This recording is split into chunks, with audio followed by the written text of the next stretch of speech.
Are you searching for the best in online black radio? Then go to blacktalkradionetwork.com, helping you filter through the noise. Real talk, black talk.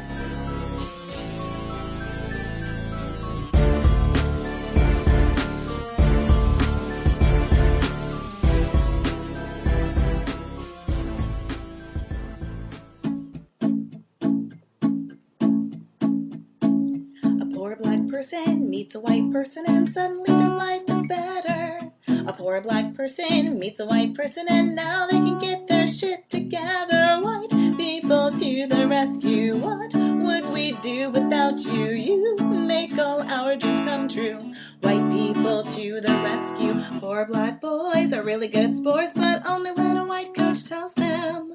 Poor black boys would just do what destroys till a white coach comes along to help them. White people to the rescue. What would we do without you? You make all our dreams come true. White people to the rescue. Whether we want to dance or sing or simply just survive, we only need some white people and we will truly thrive.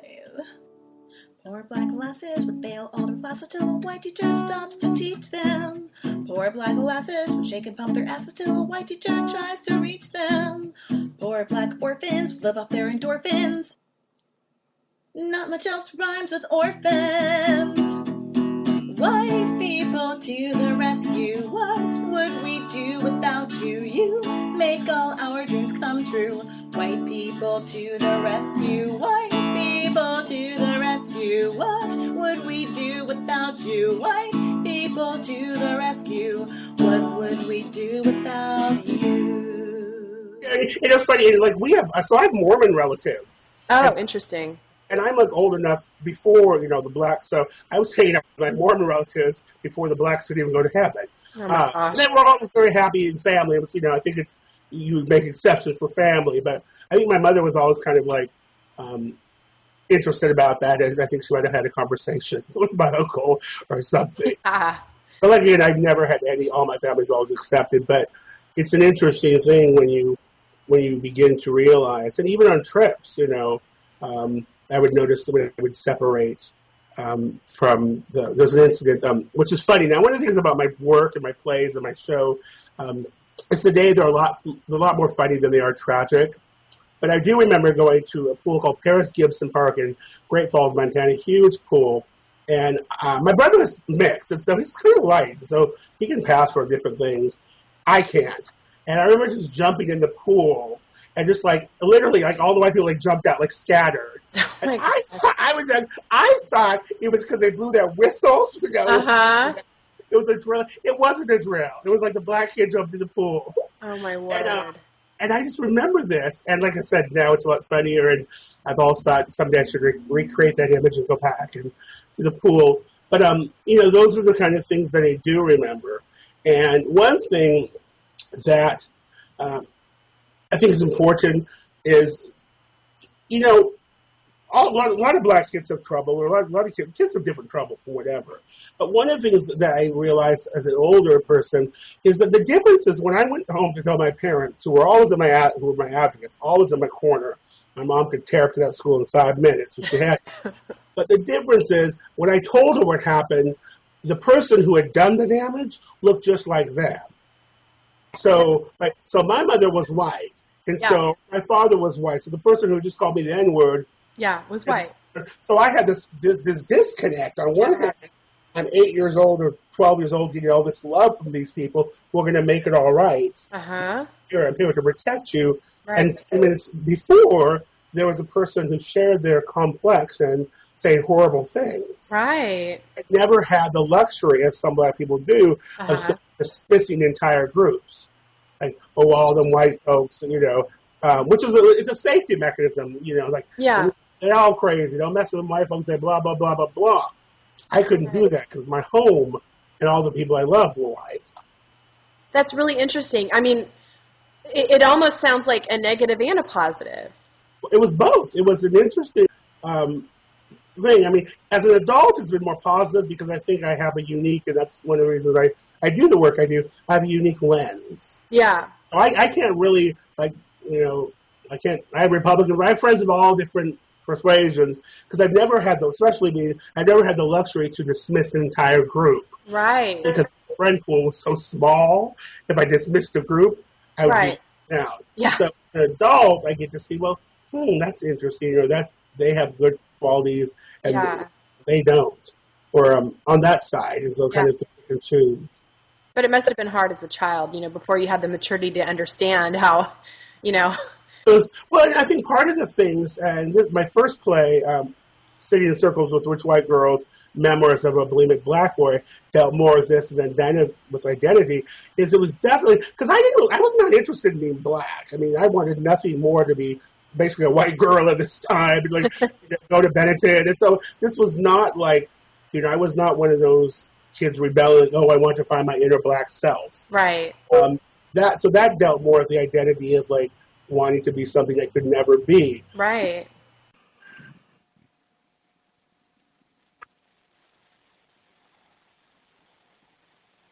Unmuted. The Cows, Gus T Renegade, Justice, in for another broadcast. Second broadcast of the day, hopefully to share constructive information on the system of racism. Today's date, Thursday, March 27th, 2014. So I have been told we will be back tomorrow. Book study session, Madiba, Long Walk to Freedom. We're almost done with the book. Springtime is here. We can move forward. New text. Hopefully folks have learned a lot of great information. I had an opportunity to learn a lot more about the area of the world known as South Africa. As racism is a global problem. I hope folks were able to tune into the first broadcast earlier today. Mrs. Patsy Spears, black female in the UK. It was great to hear her experiences with racism as a black person born in the Caribbean, migrated to the UK, and has lived there for about the past 40 plus years. To hear her thoughts, that was grand as well. Just hit the archives if you missed that one. The audio that we started the broadcast off today with for this program, one of my favorites for folks who've been listening to the Cows for a while. They will recall good old Adria, the Oreo Experience. You can hit the website, theoreoexperience.com. She has YouTube videos, her blog, very interesting content. I think that song will go down in infamy. White People to the Rescue. One of our investors just referenced that broadcast and the song. If you didn't get to hear her on the program, she's been on several times. You can go back in the archives and hear some of her visits. Our guest for today's program, we have discussed the issue, what is called transracial adoption. We have talked about this many times over. This is, I guess, going to be one of our signature subjects with the wealth of times we've covered this issue. We've had Lisa Marie Rollins, black female. She was adopted by white parents, also right here in Washington State. Let's see, we had Mark Riding, black male, his black mother-in-law. She was a foster care mom. She adopted a white girl, 6-year-old. We talked about his story. Most recently, Miss Jane Klunder. She was on the program live from South Korea, non-white female adopted at 1, brought to Wisconsin. She stayed here and she's since repatriated to South Korea. That was just a couple weeks ago. We had her on the broadcast. Let's see, Laura Rhiness, black female. She was adopted by white parents in Minnesota. Mr. Aaron Berg, host of Reality Unknown. Visit the website. He's been on the program repeatedly. He was born in Colombia, adopted by white parents. I think we've had quite a few, and that's just scratching the surface, the number of different folks that we've had to come on to talk about this issue, including Terry Kelleher, admitted racist white man who adopted a black male child. He said he was right there in the delivery room to get the child from the womb and do the adoption. But we've had a myriad of folks to come in and talk about this subject. I think it reveals just a ton about the system of racism, what it means to be white, and just that whole dynamic. I think you can learn a lot Our guest for today's broadcast, he did an interview on NPR. He's actually been on several times, and he was discussing growing up, being raised by white parents, how that impacted his understanding of racism. And once he grew up and left the white adoptive household, how it became a whole different experience and evolution, understanding what it means to be a black person when you don't have a white person that you can run to immediately to kind of save you from some of the difficulties that you would encounter in the system of racism. I thought it would be grand to have him on the program to get more detail, and he was able to spend a bit of his Thursday evening to chat with us. He is a writer and solo performer. His award-winning performance credits include Riding in Cars with Black People and Other Newly Dangerous Acts, a memoir in Vanishing Whiteness and Sitting in Circles with Rich White Girls. This second title, sorry, make sure I give them, they have long titles. So the one is Riding in Cars with Black People and Other Newly Dangerous Acts, a memoir in Vanishing Whiteness. Second credit, so that would be one title, and then the next one, Sitting in Circles with Rich White Girls, Memoirs of a Bulimic Black Boy. Fascinating material, and a real pleasure to have him on the broadcast. Joining us live once again from my area, Washington State, Mr. Chad Goller-Sojourner. Mr. Goller-Sojourner, are you with us, sir? I am. Outstanding. Thank you so much for sharing a bit of your Thursday evening with us. Real pleasure to have you on the program. For folks who might not be familiar with your content, this might be their first time hearing from you, any information that you think would be helpful for listeners to know about you before we get started? Well, I'm a writer and a solo performer, playwright. My background is I am the youngest adopted child of a white couple, and I was adopted in 1972 and grew up in Tacoma, Washington, pretty much. And I have two older siblings. I have a sister who was Samoan, who was 4 years my senior, and a brother who was biracial, black and white, who's 2 years my senior. Oh, and I'm 43. 43, right on. Black male, you've already said. Folks can visit the website and get more information about the performances. If you're in the Washington State area or plan on visiting, you can even check it out and see where it's going to be. I'll give out some of the addresses as we roll. We normally start off our programs with definitions. I think having definitions for concepts is very important when discussing issues around racism. The word racism, what do you mean when you use the term racism? Wow, I mean, I think there's so many different definitions. I mean, to me, it's an institutional thing. It's not all person-dependent. It's the dominance or white supremacy over other races. And it manifests in a lot of different ways. So it manifests in, maybe somebody grabbing their purse and walking across the street. And it also manifests in real ways when people in power block you. So it manifests in when they went into black neighborhoods and they put freeways right through them, or toxic dumps are close to black neighborhoods, and it also manifests when you're getting a job. So I guess there's a lot. I have a lot of different things. Somebody said I think that I believe it's the Native Alaskans have like 50 or several words for snow. And I think that's the kind of way that I view racism. And I don't always know. I know when it's happening, and I don't always have the language. Well, I do now, but I didn't for a long time have the language to decide what kind of racism this is. Definitely understand. Given what you just laid out in terms of what your understanding of racism, do you think it's possible for a black person or non-white person, period, to practice racism against a white person? I think that's one of those questions that I think we, back in college we were told that, racism 101, that we didn't have power. I don't really know. I mean, I think individually, I think, more people of color, more black people have power. I'm more concerned about the internal stuff that black people do to other black people. So how racism, i.e. white supremacy, allows certain blacks, a set of those blacks, to treat other blacks or people of color a certain way. I would say the difference is whether, the difference is, so the racism, especially towards black, it's systemic, it's everywhere, it has its fingers in everything.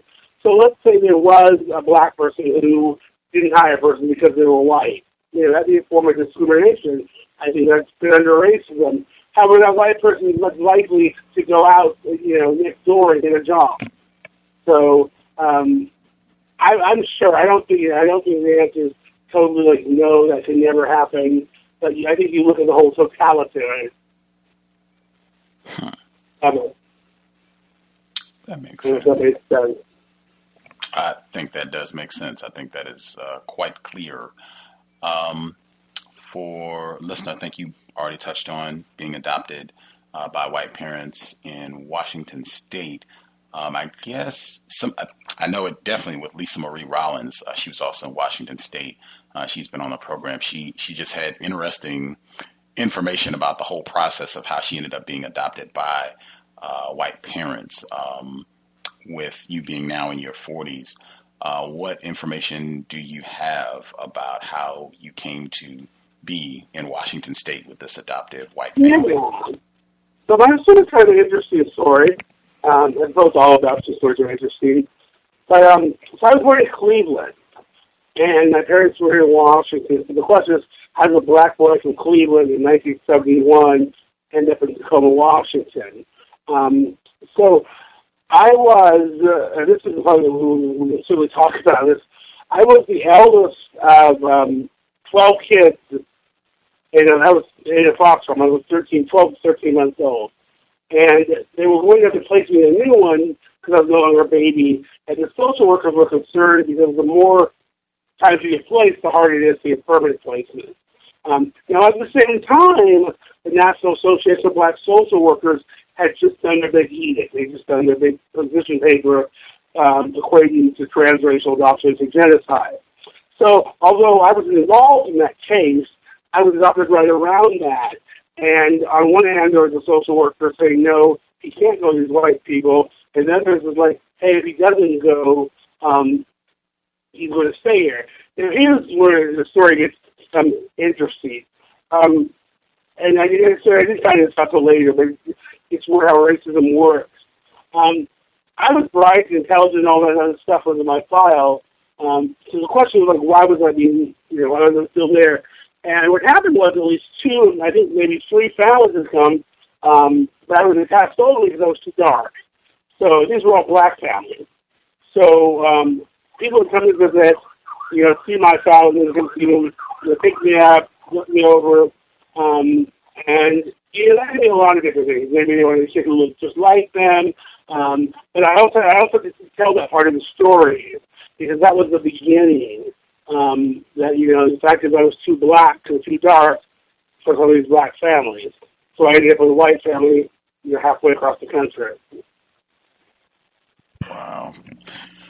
Many different manifestations of racism, white supremacy, that, in my view, being one, and one that we just talked about, Dr. Yaba Blay, on the program this past Tuesday, and talking about how we have been contaminated with that, what I call anti-blackness. Other people label it self-hate, but just not having a value for being. We were talking about white niches, the skin bleaching creams, all of that rooted in racism, white supremacy.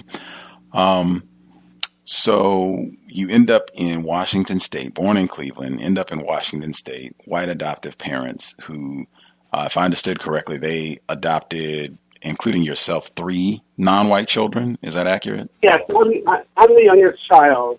Okay. My mother had wanted to adopt, so my parents are from Montana, and my mother read a book in middle school, say, and it was, I was forgetting the exact book. It was about the whole Amerasian, bringing the babies from China, and Pearl Buck was the author. And how she was resettling these kids and bringing them in because they were being rejected there because they had white fathers and were Asian. And so she made a decision that that's what she wanted to do, to adopt. And it's interesting because most of us, when we make decisions in junior high, we don't follow them through. But that was part of her. That was part of her, it shaped, ultimately who she married. I remember asking her one time, what if Dad didn't want to adopt, minority-raised children? And she just smiled and said, well, then he wouldn't have been your father. So this was the plan. There's my sister from Washington, and she's Samoan, and my brother is biracial, and both of those are from Washington State.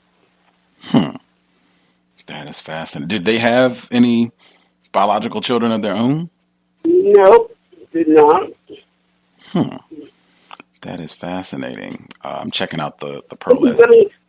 Yeah, which is also an interesting thing. How interesting, how white supremacy just hangs in the air.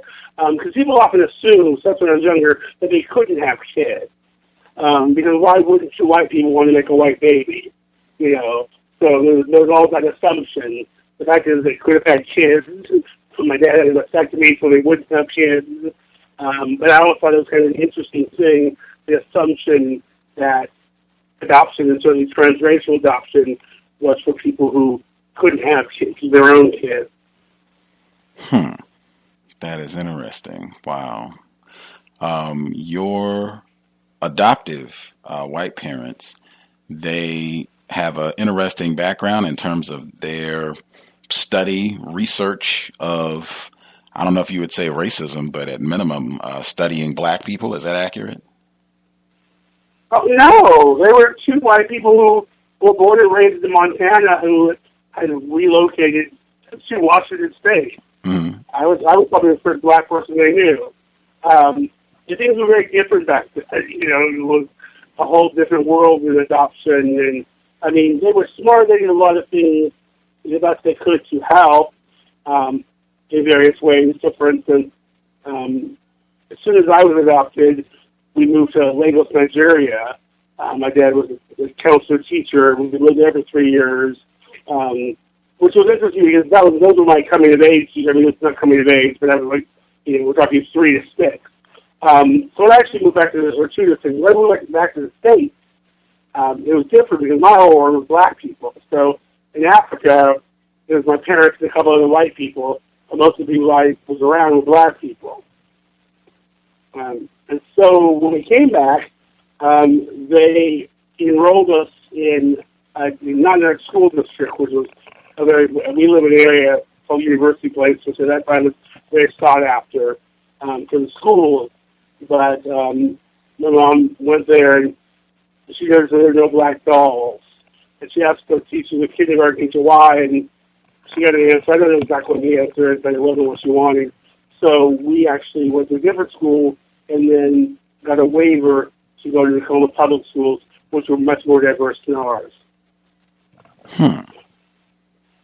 Well, I guess when I say your parents if not studied racism, certainly studied black people. I mean, you just said, I think, that your adopted white father, you all went to the continent, Nigeria specifically, that he was teaching. Is that accurate?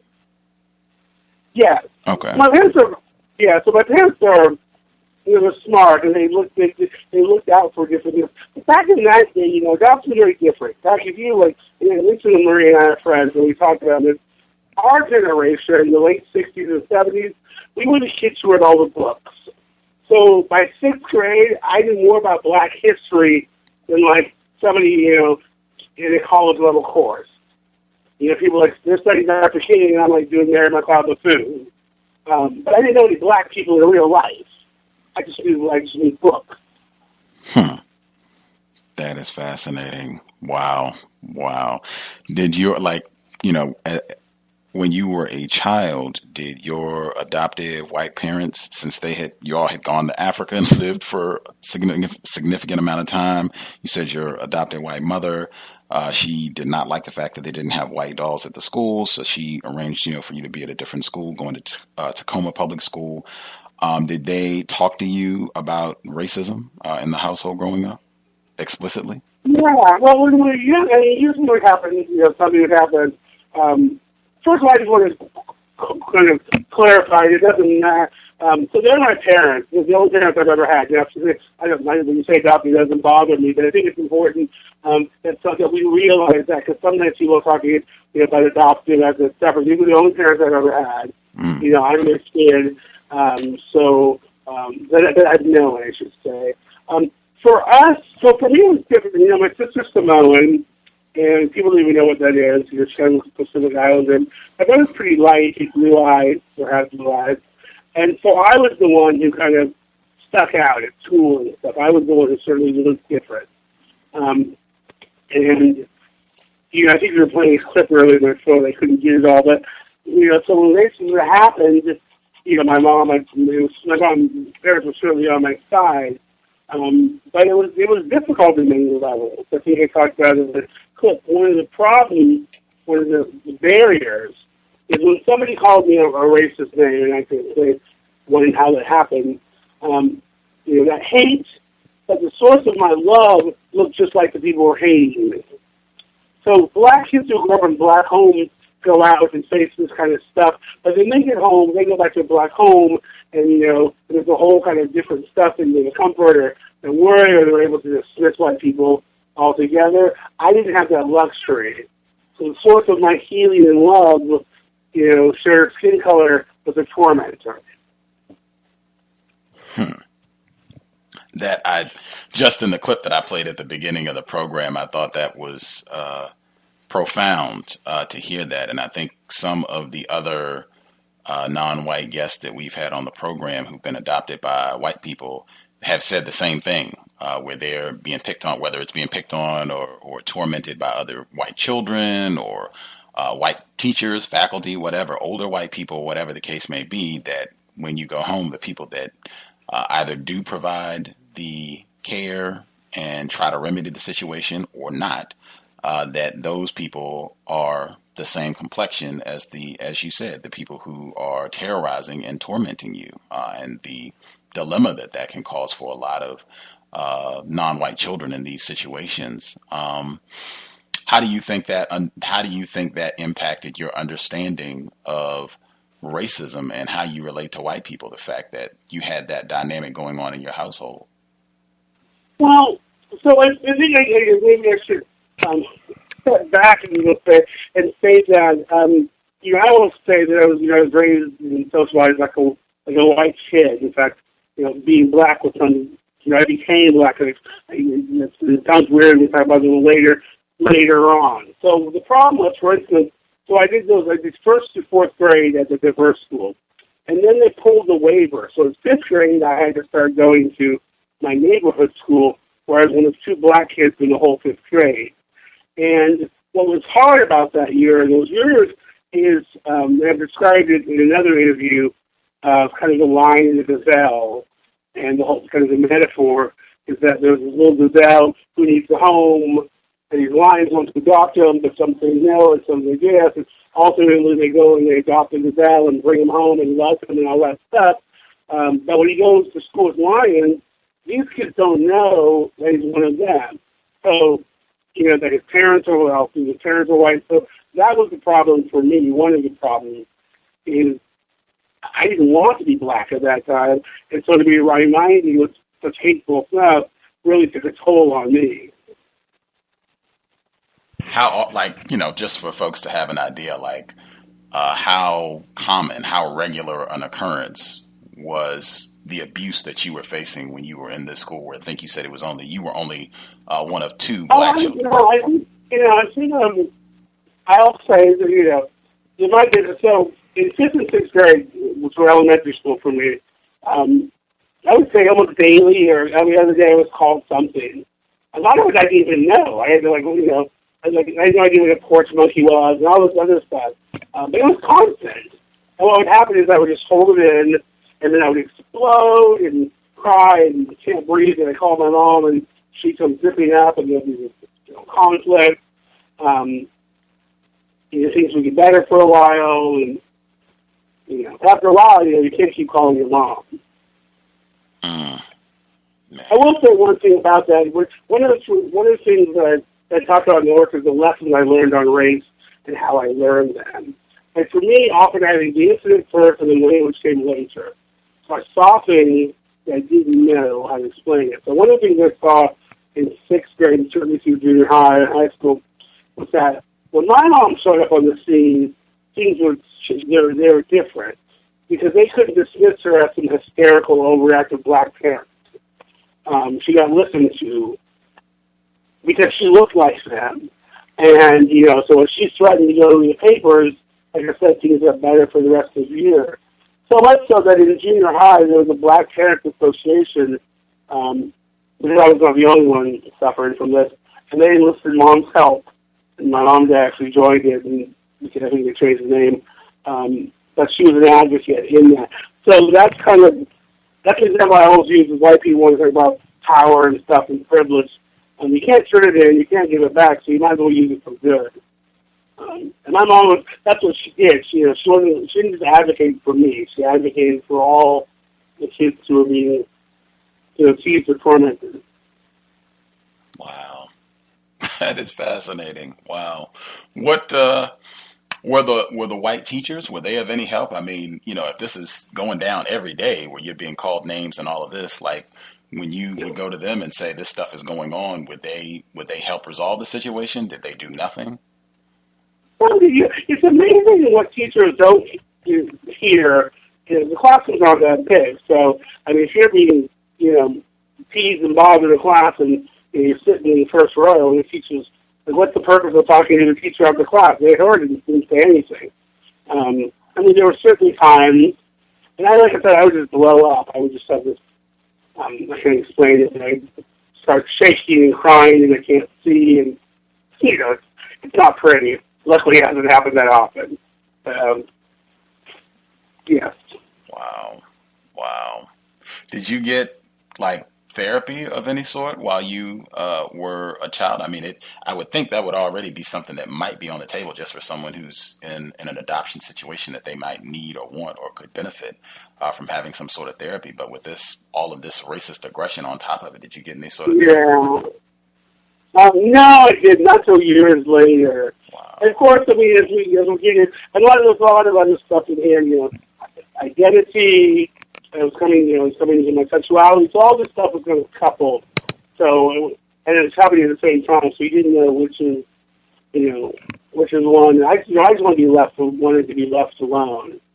And of course, I was struggling with the whole thing about beauty and not liking myself and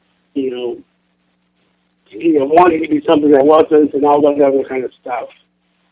It happens, I think, when you don't have mirrors. Alice Walker talks about it, and I talk about it, the fact that everybody needs a mirror. You need to see yourself reflected back. And I didn't see that.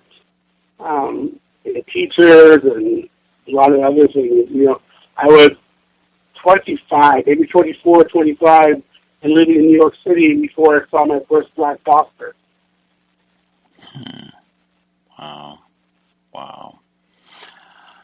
The C.O.W.S, Context of White Supremacy. Again, our guest, Mr. Chad Goller-Sojourner. If you have questions, feel free to dial in 760-569-7676, and the code is 564943#.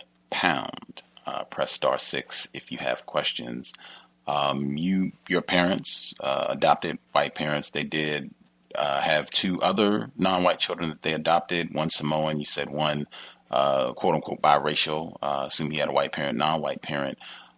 They were significantly lighter than you. Did they have the same problems with being terrorized, tormented because they were not white? Yeah, I don't think my sister's issue. She was Pacific Islander and Hawaiian. People really didn't know that. My brother, there were times, one time the cops brought my brother home. My brother was a track star across the country, and so he was running. So my brother came up against that kind of racism, both the police or people who didn't know who he was. But yeah, I don't think. My dad was also very tall and thin and very good looking, so, that certainly helps him. I was an athlete. Which is one of the things I learned, when I talk about honorary, so I was one of 2 black kids that didn't play any sports at my school. So when I went to junior high and high school, there were a few more black kids, not a ton, maybe 20 out of 1,000 or so, maybe a little more, but they all played sports. And so they were given honorary white privilege, and I had my friends who were, white people and, dated white girls. Things that would never happen back in the 80s, but for that sport connection. Fascinating. Wow.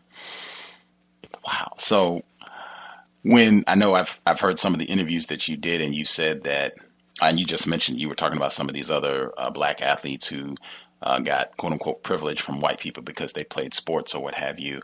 And you said in various interviews that you felt that you also had a certain amount of privilege because you had had 2 adopted white parents.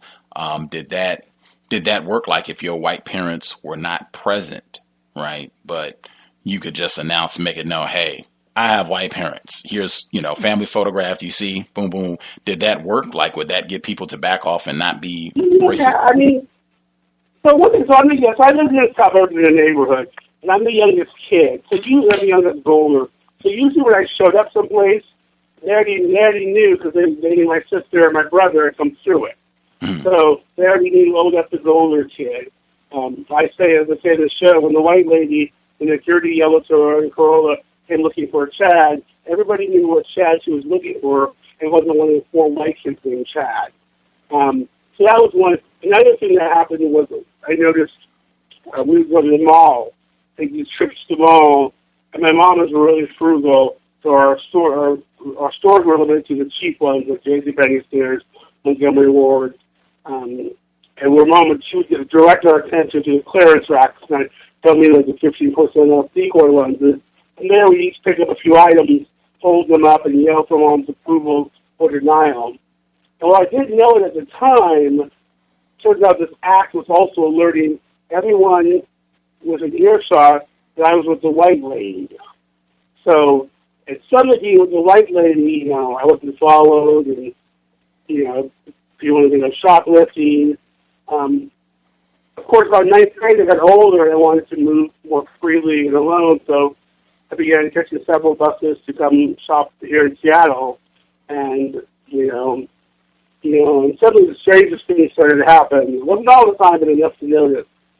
I felt that I was being followed or watched, so if I wasn't being watched and followed, all this extra attention with this chorus of "May we help you," that sounded a lot more like "We see you."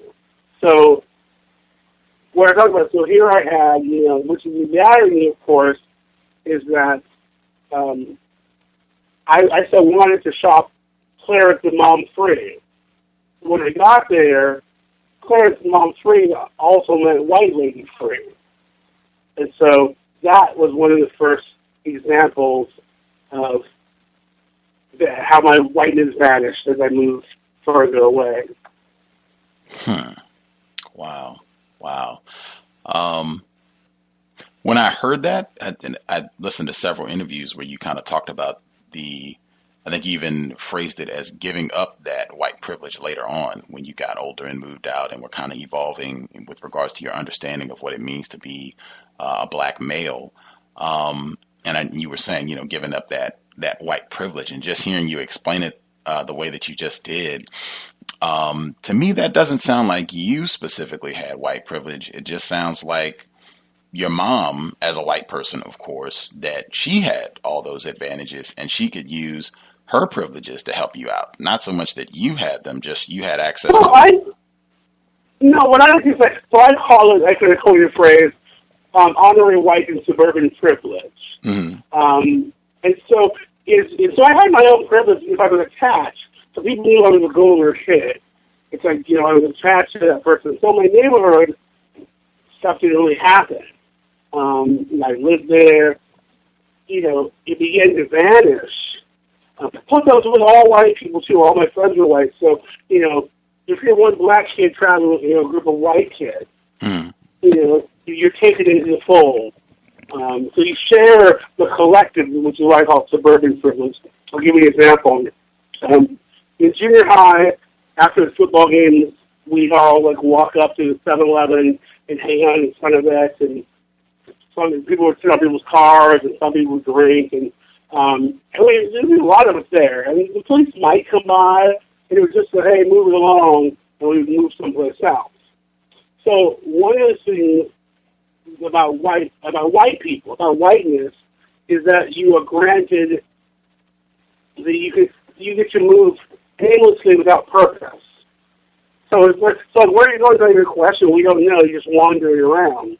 Fast forward years later, I'm in grad school at Columbia, and with several other grad students, including the late man Marable, who had just come, and we were walking to Ollie's or wherever, and we were stopped, and they never stopped. We were stopped by the police, and they didn't stop. And it was one of those kind of where are you going kind of stuff. And this is a question that white people don't have to answer because they get to move freely without purpose. Like my dad likes to drive, so he would get in the car and just drive around wherever. He didn't have a destination. So that's one of the things I learned is that basically, growing up in the suburbs came with certain freedoms, and all those freedoms were tied to that, to whiteness and to the suburban life. Right.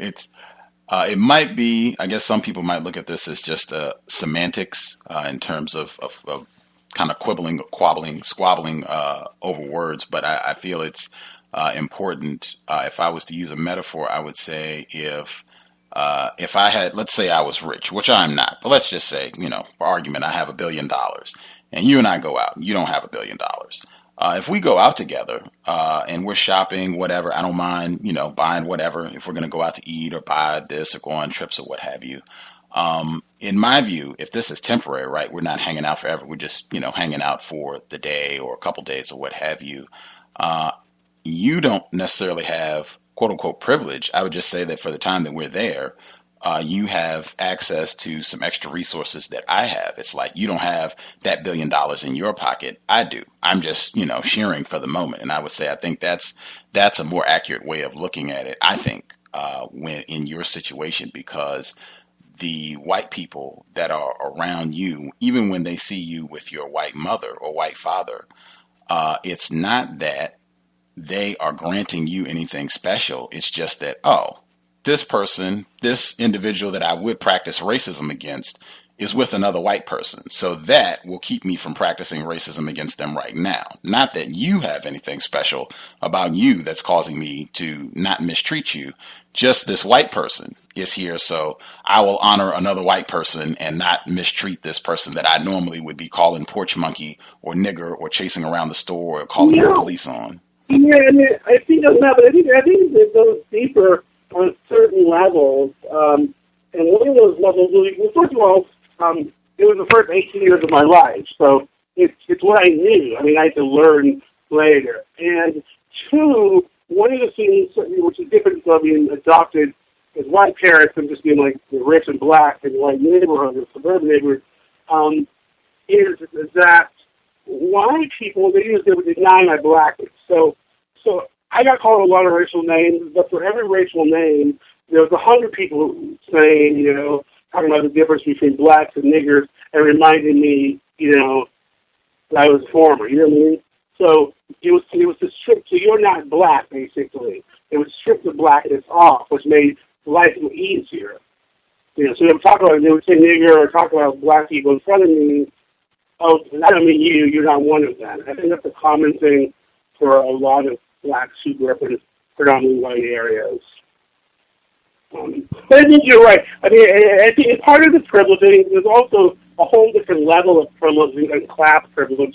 My parents were not rich, they're educators, but they would use their money. So, I have a lot of class privilege that I didn't even get to know, experience. I was later in life and in college and working with people who didn't have that. I had, part of this privilege I had is that, my parents would be there or could be there for me. at whatever level that meant. Wow. Did you, I guess, were there ever any instances, either at the time where you thought this, or either looking back with hindsight, were there ever any times where you thought, my white parents are or were practicing racism against me, either with something they said or did? No, I didn't experience that. I mean, one thing, you'll find with most adoptees, and certainly transracial adoptees, but certainly of my age, is, they're very protective of their parents. Because at some level, even if it's not true, it's like, oh, this person saved me, or, but for them, what would happen? So no. I mean, I think my parents, did what they could at the time. I mean, things would be very differently. I mean, like when I do adoption workshops and stuff and review, and people get very upset about it, but I don't know why. But I said, your child should not be your first black friend.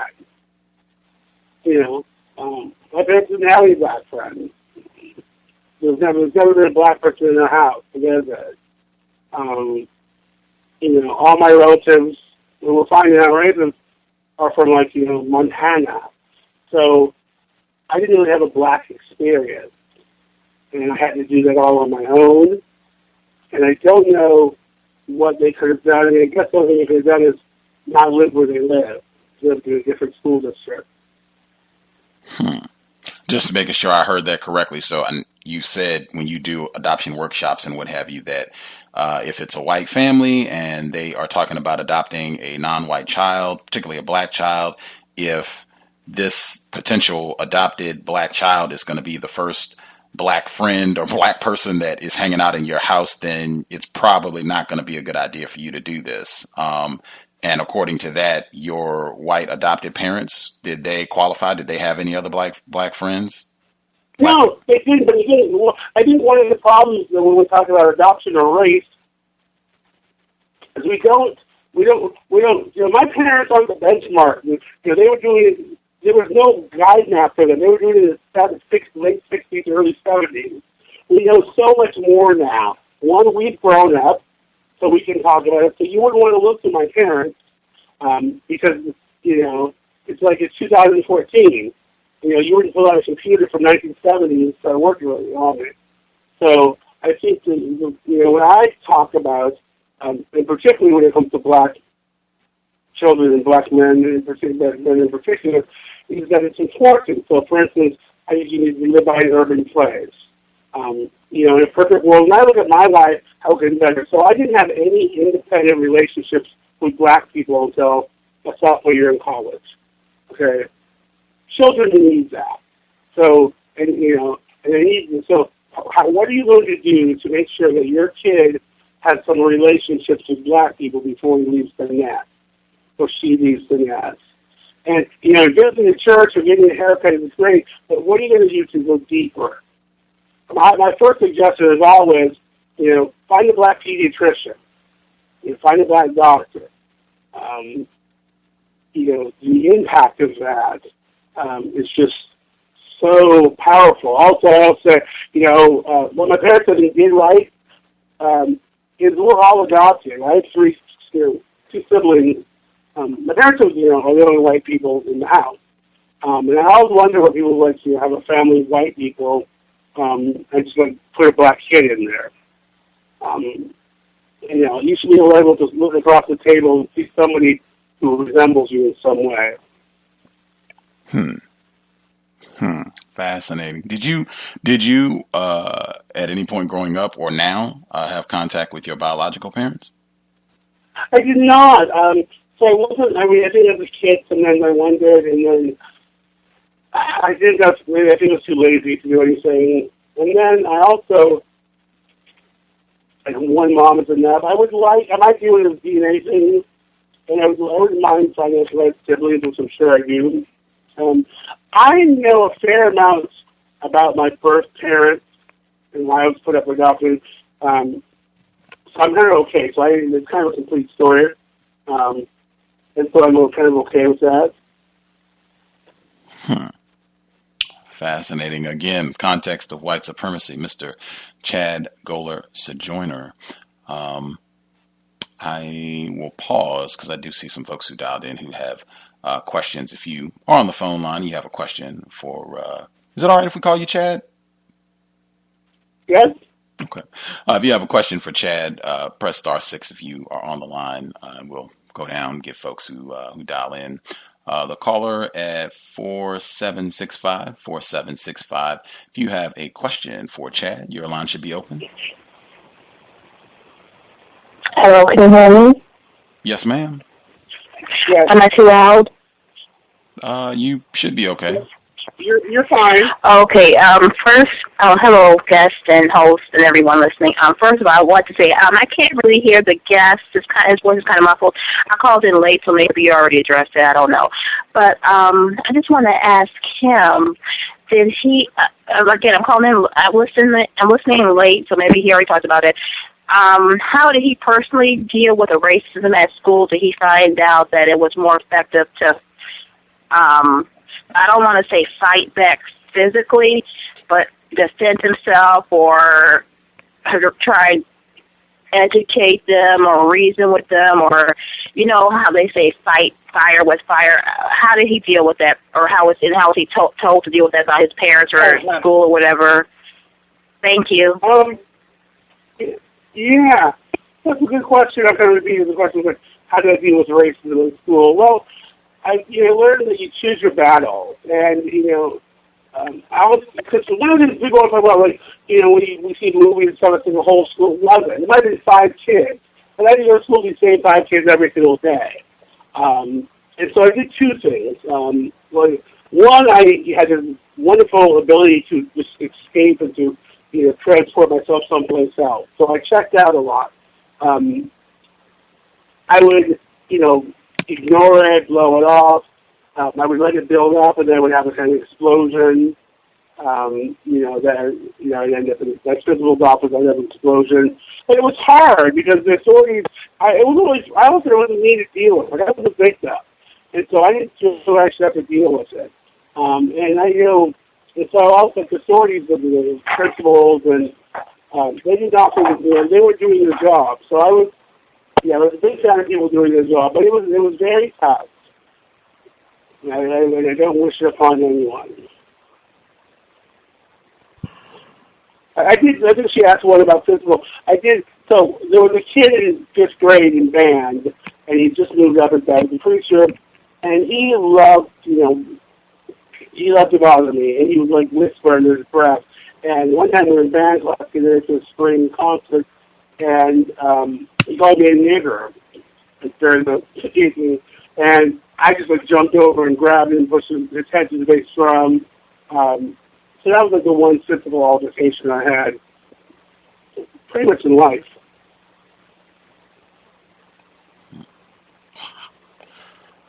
Did that answer your question, 4765? Did that answer your question? I'm sorry, I just couldn't hear him. I couldn't hear his response. I'm sorry. I'm sorry. So basically what I said is I bottled it up, and then I would explode, and then things would get a little better. I also escaped and counted days, so I knew exactly how many days until graduation. I shifted my pattern, so I'd go to classes different ways. I avoided people. It was like many kids. It was like a war zone, like a landmine for many people, and myself included. Was that better, or are you still having difficulty hearing him? I'm sorry, I still can't. I could barely hear him. I'm sorry. Maybe I'm on my cell phone now. Maybe when I'm at a computer, maybe it'll be better. I don't know if I'm the only one who's having problems hearing him. Are you on? I probably am. Are you on speakerphone, Chad? At first, sorry. I am. But she's jumbled, so I can't really hear. I can hear you, but I don't really hear you further. Can you hear me okay, Chad? You can hear me? Yeah. Yes, I hear you fine. Oh, okay. Okay. Not sure. Not sure. I will. Well, let me try another one. And the alternative, you can, if you hear the question, then you can relay it again. Okay. We have another person who had a question. Did you have another question? The caller 4765. Did you have another question or? Not right now. Thank you for answering my question. Okay. We'll see if other people, if they're having difficulty hearing Chad, we'll see if they're having difficulties. I do have on a headset, so, it's typically it's not as, it has to be really bad for me to not be able to hear the guest because I have nice big headphones on to listen. The person at 4223, did you have a question for Chad? Your line should be open. Hello, greetings to the guest, of course to the host, Gus. It is a bit of an issue hearing the guest. I haven't been able to. It's kind of muffled and very faint. Okay. I guess on the faint issue, if you can just make sure you're projecting your voice, Chad, that hopefully will at least take care of the faint part, so that if it's coming in low, people can hear you. And go ahead. No, I was just chiming in for that, Gus, and thank you for taking the call. All right, on. Appreciate the feedback. Appreciate that. The person who dialed in, I guess you're on the flash phone. Call on the flash phone. Did you have a question for Chad? Yes, Gus, it's me, 404. Yes, ma'am. Can you hear me clearly? Yes, ma'am.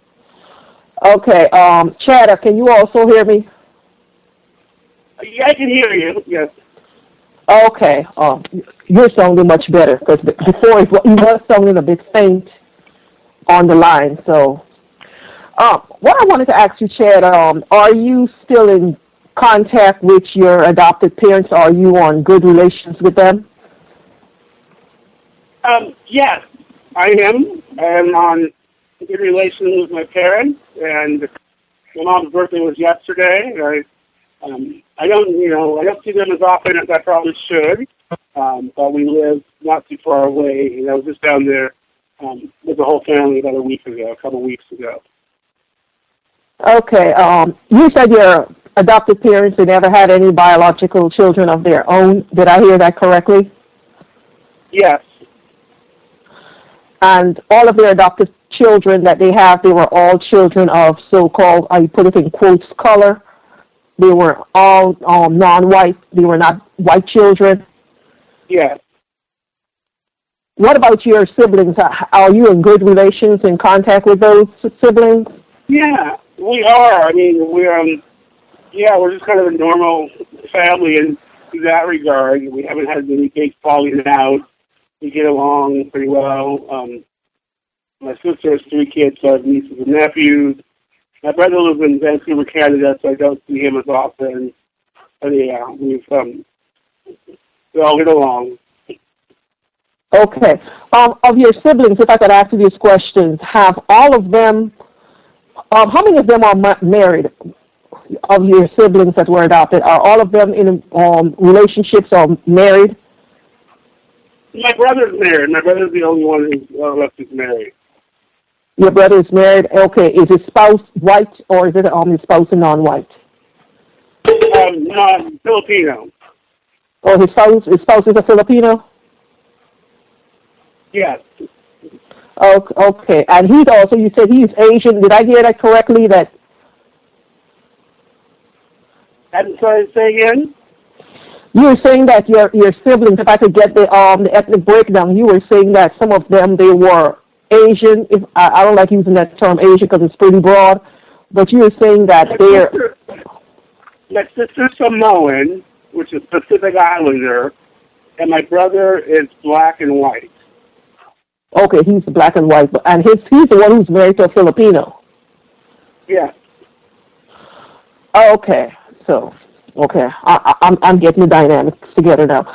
So what I wanted to ask you in your growing up, you were saying that your parents, they come from Montana, if I heard that correctly, and their first exposure to so-called people of color were their adopted children? Who were the first adoptions that they had? Were you the very first child that they adopted, or were there others before you? I'm the youngest. My sister, okay, the oldest, then my brother, then me. Okay, so you came in at the tail end, but so she went ahead and they adopted all of these children, and that was their first exposure to people who were not white. Is that what you're saying? I think, most likely, I think they've known, they had a lot of people. They've been exposed to some. They went to college and have moved around. They lived in San Francisco and Boston, and before getting us. Okay. You started to be a bit muffled again I don't know if you could adjust your positioning where you're at. But San Francisco and Boston, those are pretty segregated cities. A lot of people believe because it's in the Northeast, Boston, that it's so-called liberal, but it's very, I can speak for someone who grew up on the Northeast, it is, everyone's pretty much stick to their own little corner, and Boston was one of those cities where they were fighting desegregation. It was only up into the 70s, the late 70s, where they finally... So I'm aware that's when they were there. They were there during that whole time. Roxbury and Buffy, and, they were... I don't really, I guess I don't know. I guess I was kind of confused, what you trying to get at, or what question maybe I can better answer. Okay. My question that I was trying to get to is that you didn't find it strange that that these people who were pretty much grew up in Middle America, no exposure to blacks, don't have any much concept of race except maybe what they saw on the TVs or in movies or read in books, perhaps, and they took it upon themselves to go out and adopt these children. Did you find that was a bit strange, and that this could have been some cover for them to use as a part for them to cover for whatever racist activities that they might be involved in? No, I didn't think that. I didn't think it was strange. I thought it was, at that time, adoption was strange. Most people, like I said, two young people who had, but I mean, my mom's story, she wanted to for a long time. I guess the better question was, I think, would be like, was it naive? That might have been, several of those parents. But, it's, I think, this is, a lot of people weren't really talking about racism in the 70s the way we talk about it today, So, even black people weren't. So part of it is we have a whole different language today when we talk about these issues that people didn't do back then. I have had a conversation once with my mother, and she talked to another adoptive parent that had a group, and the whole nature versus nurture, and they certainly thought it'd be a lot more the nurture, as opposed to nature sometimes. So you're trying to say that this was basically an experiment for her to see whether or not someone white can take children of... Can you say it a little slower? Okay. I'm having trouble here. Okay, you're breaking up. I don't know if you're moving around, but you sound like you're fading in and out. What I was stating is that you're saying that they're saying that whether or not it's nature versus nurture, that they took it upon themselves, okay, we're going to take children from different parts of the globe who are not white, and we're going to try this experiment to see that if they, as a white couple, can raise these children and they will turn out normal, able to identify with their various ethnic backgrounds. Is this what I'm hearing? Well, yeah, I would say around the globe, but they wanted to adopt children that were in need of homes. So they didn't want to bring any more children into the world. They thought there were plenty of kids in the world that needed homes. So they got 3 of them. Okay, I understand there were children need home. How about children in Appalachia or children in Middle America, white children who could have used their help? Why didn't they want to go and adopt white children? Why did they want to go outside of the United States to adopt these children who were not white? Well, what were their motivations? There were plenty of white kids. There's always been a line around the block to adopt white kids. With children of color, that line is a lot shorter. I remember, as I said earlier, I did in this one foster home for 13 months and was getting ready to be placed in another one, because I'd been passed over, which is a whole different conversation, but it's part of the greater conversation of, and I understand people's concept of adoption now, especially international adoption and what you have. But Chad, I don't mean to interrupt you, but you are muffling. You're coming in. You're breaking up. Are you on a Skype or are you on a regular phone? Because you're yeah. So maybe we can wrap this up then, and Okay, I'll let you get to the next caller because it sounds like his phone connection is kind of get ready to go terrible. I'll mute myself. All right. If other folks have questions, you can put a hand up. I did want to ask, because this had come up before, you have your stage performances where you speak pretty openly, quite candidly, I would say, about your issues with bulimia, as well as being a gay black male.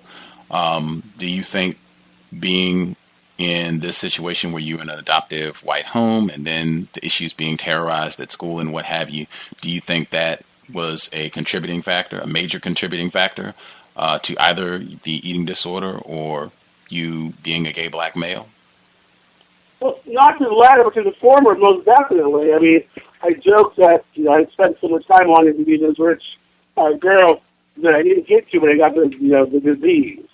So yeah, so I didn't end up there by accident. That was certainly part of what. And as I said earlier, the whole thing about not having mirrors and seeing. Because what I realize now, what I didn't realize then. So I thought I wanted to be white.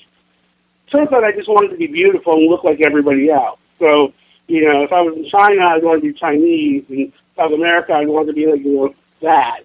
I didn't want to be different. And so what happened is there's a sheet of white canvas that I was living my life, right in front of. I just wanted to blend in.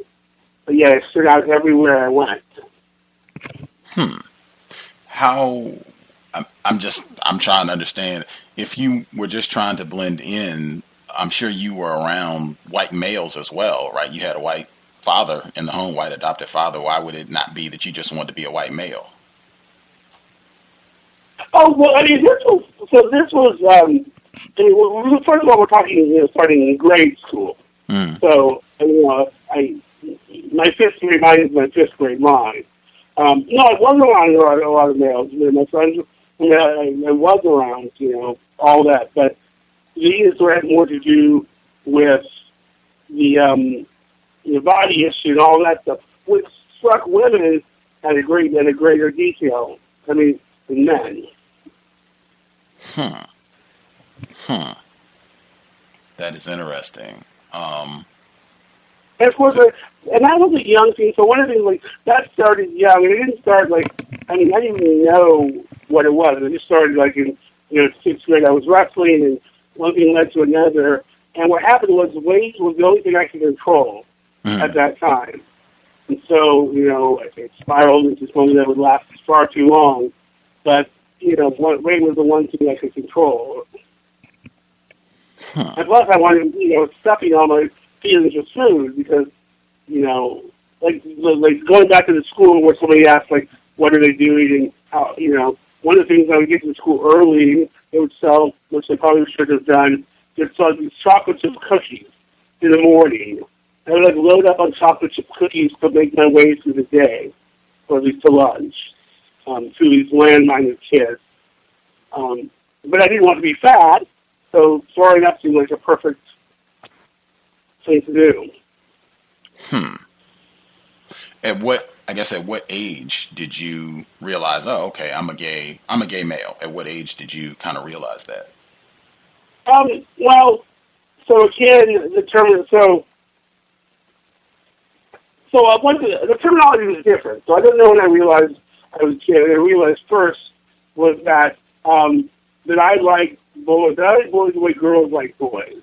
Gay wasn't part of the lexicon. There was no gay people out on TV.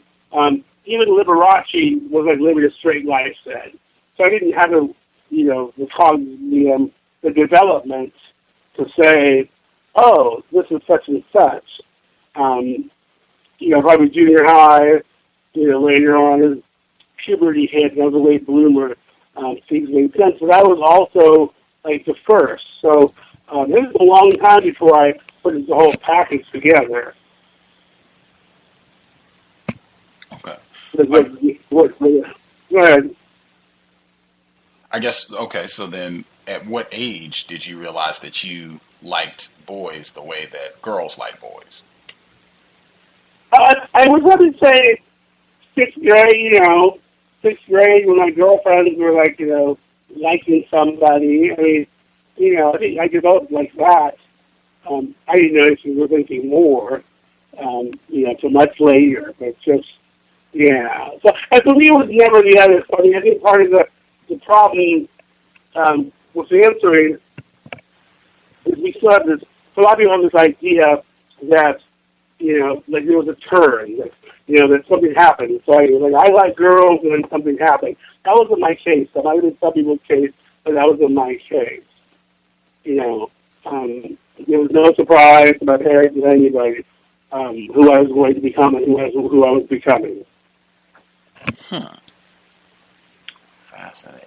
Fascinating. Wow. But I will say, the interesting part was that, again, even with gay, if I didn't meet any gay black people until college, and it was such a different thing, because I didn't feel that coming around the gay white people, especially gay white men, for a host of reasons.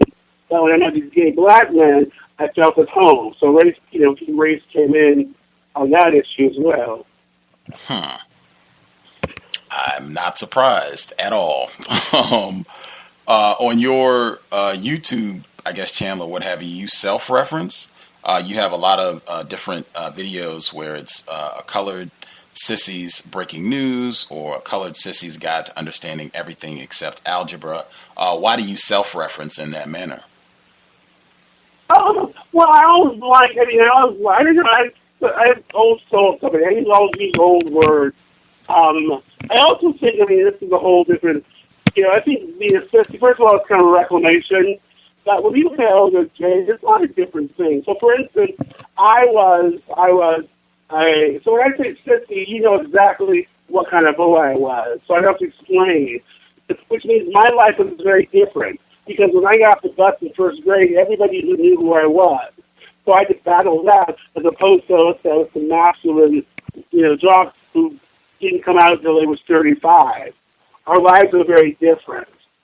Color, I don't know. I was never been a fan of African American. I went to school. I went to bed black, and Jesse Jackson changed it. I have a ring to it. I come from kind of the Reclamation group of people taking back words and such. I guess kind of in that same vein, I think you use satire, what they call satire and humor, quite a bit in your performances and your videos to deal with some of these serious issues. When you do your performances, like the Sitting in Circles with Rich White Girls, when you do these performances, like what is the racial makeup of the audience? Is it mostly white people, mostly non-white people? Like, can you give us an average of them? Well, you're from Washington, so most of the Washington are going to be mostly. Sitting in Circles certainly was more so because it has eating disorders and a lot of identity stuff that's less race in the title. I tour colleges, so for instance, next week I'm going to Nebraska to do writing in cars. That's a very wide audience. So I've done it in front of very black audiences here. I also love having black people in the audience. There's just an energy that they bring. But it's suited. That place is not just for black people. That's suited for everybody. How do white people respond, particularly the Sitting in Circles with Rich White Girls? How do white people respond to you doing that? Well, they like it. What's interesting about that play is it has different things, and so after the play, people who have eating disorders will come up and say, "Hey, I related, and good job." and then somebody who's adopted will come up who went through the same thing. So that piece of the, that show has a piece called White Girl Jeopardy, which deals with my whole identity, my racial identity crisis, which is probably the hardest thing to overcome. It took the longest too, working through all that, tracing out its roots.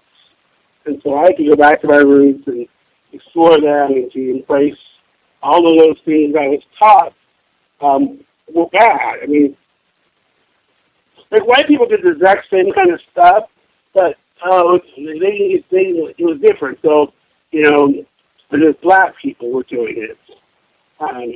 Black people were ghetto and this and that. But white people behaved badly. In fact, one of the plays I want to write before I go home to glory is called "On White People Behaving Badly." These are tons of ways that they behave badly, but it's just not seen as bad behavior. Right.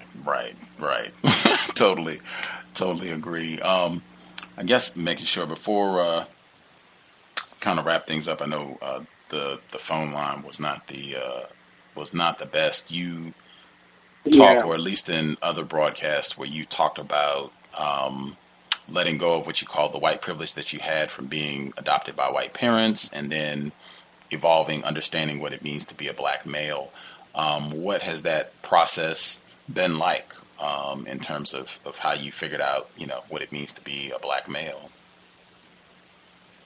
Well, yeah. So I began in college, basically, and it was a journey. And I had to take 2 steps in and then 1 step back. Something just happened to me. So I went away to college, which is what the play is about. And suddenly I was being pulled over for like nothing. And, cops were, where you headed. So people are identifying me as black already. So I was seeing what was happening to black men and black males. What I decided to do was to begin an intentional journey. And it was a journey out of whiteness and into blackness. And for me, it began with a new name, so I added Sojourner for the Travelers, Sojourner Truth. And then I decided to change my major and move to African American Studies Public Policy. I would then move to New York City, went to Hunter College, went on to Columbia. So what happened is, I went to New York, and this is why I think it's so important if you are going to adopt kids of a different color, is that they get to see their reflection long before they leave. Because New York City was the first time I found my reflection pleasing, which is why I often credit New York City for my transformation. Of course, my coming of age, however, forgetting that, in fact, it was where Western Washington University, which is where I went when this transformation began. And as I was talking about earlier, about that vast canvas of self-imposed whiteness. And that was, I had to learn where I was. So I had to start where I stand. I couldn't move, I had to start where I stand. So for me, I was afraid of black people, just the way most white people were afraid of black people, so much that I would, cross the street through, so I didn't have to see multiples of them. I was raised on Lawrence Welk and Amy Grant, and so I'd be 25 before I could hear rap music and not think something was bad was going down. So it's all funny now, but, when I was going through it, it was really hard. I mean, no kids have to learn to love themselves in their 20s. No kids have to navigate self-love in that period. And alone, I didn't have any people teaching me. Wow. I definitely am going to make an effort to catch a performance the next time you are doing your thing up here in Seattle. I'm going to check out the event schedule and see if I can go see you live and in person. I'm curious to see, what everything that you talk about during your performances, and also to see how the audience responds. It seems like it would be quite a bit to take in. Again, you can check out either of his performances. He has websites for both Sitting in Circles with Rich White Girls, Memoirs of a Bulimic Black Boy. You can check that one out. Man, fascinating material. Really appreciated having you on the program. I wish you had a clearer line. Maybe next time if we can get you back on the broadcast, we can have a clear line so folks will have an easier time hearing some of the details that you laid out. But thank you so much for sharing some of your Thursday evening with us. Well, thank you very much. Appreciate it. Take care, sir. Good evening. Context of White Supremacy. Again, Mr. Chad Goller-Sojourner. For the folks who had a difficult time listening, hope it was not too tough. If anything, I hope that the archive will be a little clearer so you won't have as much trouble. Folks that are listening to the archive broadcast, I hope it's clear, at least the people who were saying that it was, I guess, faint, where they were having a difficult time, that the volume should be clearer, so that shouldn't be an issue. I'll check the sound out once the program ends for the recording to see how that sounds, and hopefully, fingers crossed, it will be better. We will do a commercial break, come back if anybody has anything they want to get in before we wrap things up. We will make a little time for that as well, but quick commercial break and we will be right back. Context of White Supremacy.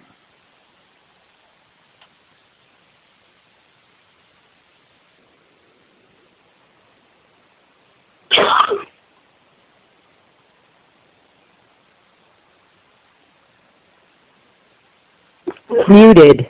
Daily.com, your number one source for global news reports on race, racism, and overt actions of white supremacy. From Asia to the Americas, to Europe, to Australia, to Africa, racism is not a thing of the past. It is our current reality. Be informed. Be globally informed. You should be the first to know. RacismDaily.com, RacismDaily.com, RacismDaily.com.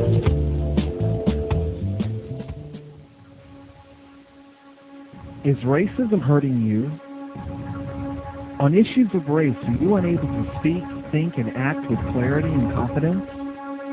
Are you tired of laughing when nothing is funny, smiling when you are not happy, agreeing when you really disagree?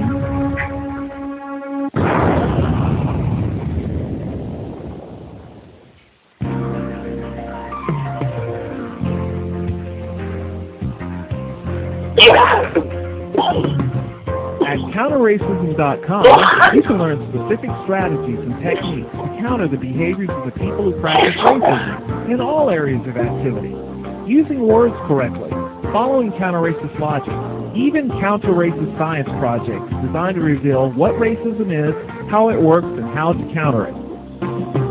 The open-source code writing format allows you to pick and choose from a variety of counter-racist suggestions, so you can produce the code that works for you. Stop by counterracism.com today and help replace racism with justice. That's counter-racism.com. Do you need a one-stop shop for all of your multimedia needs? Triumphant Multimedia is a skilled team of professionals with a passion for great marketing and chic design. Our specialties include consulting, development, copywriting, and creative graphic design. That's second to none. We also offer photography, photo retouching, videography, and video editing. At Triumphant Multimedia, our goal is to provide highly effective creative solutions built to suit any individual need or budget. Give us a call at 678-732-8067 or check us out online at trimultimedia.com.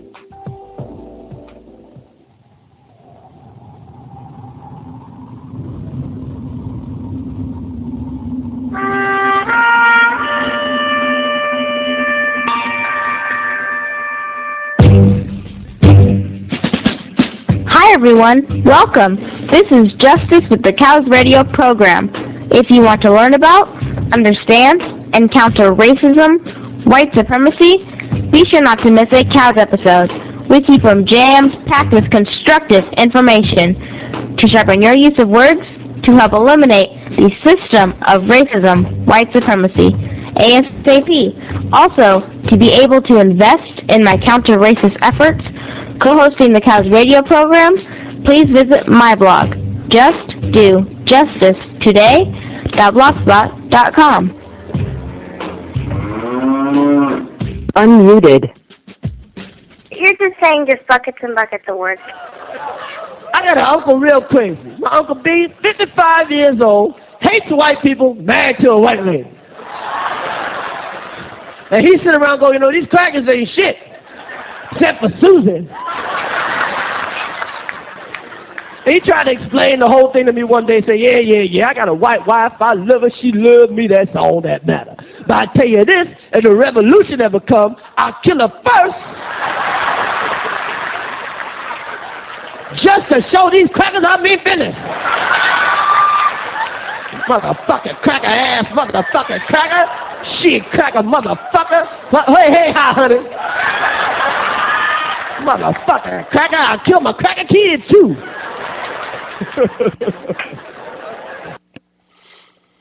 Right on.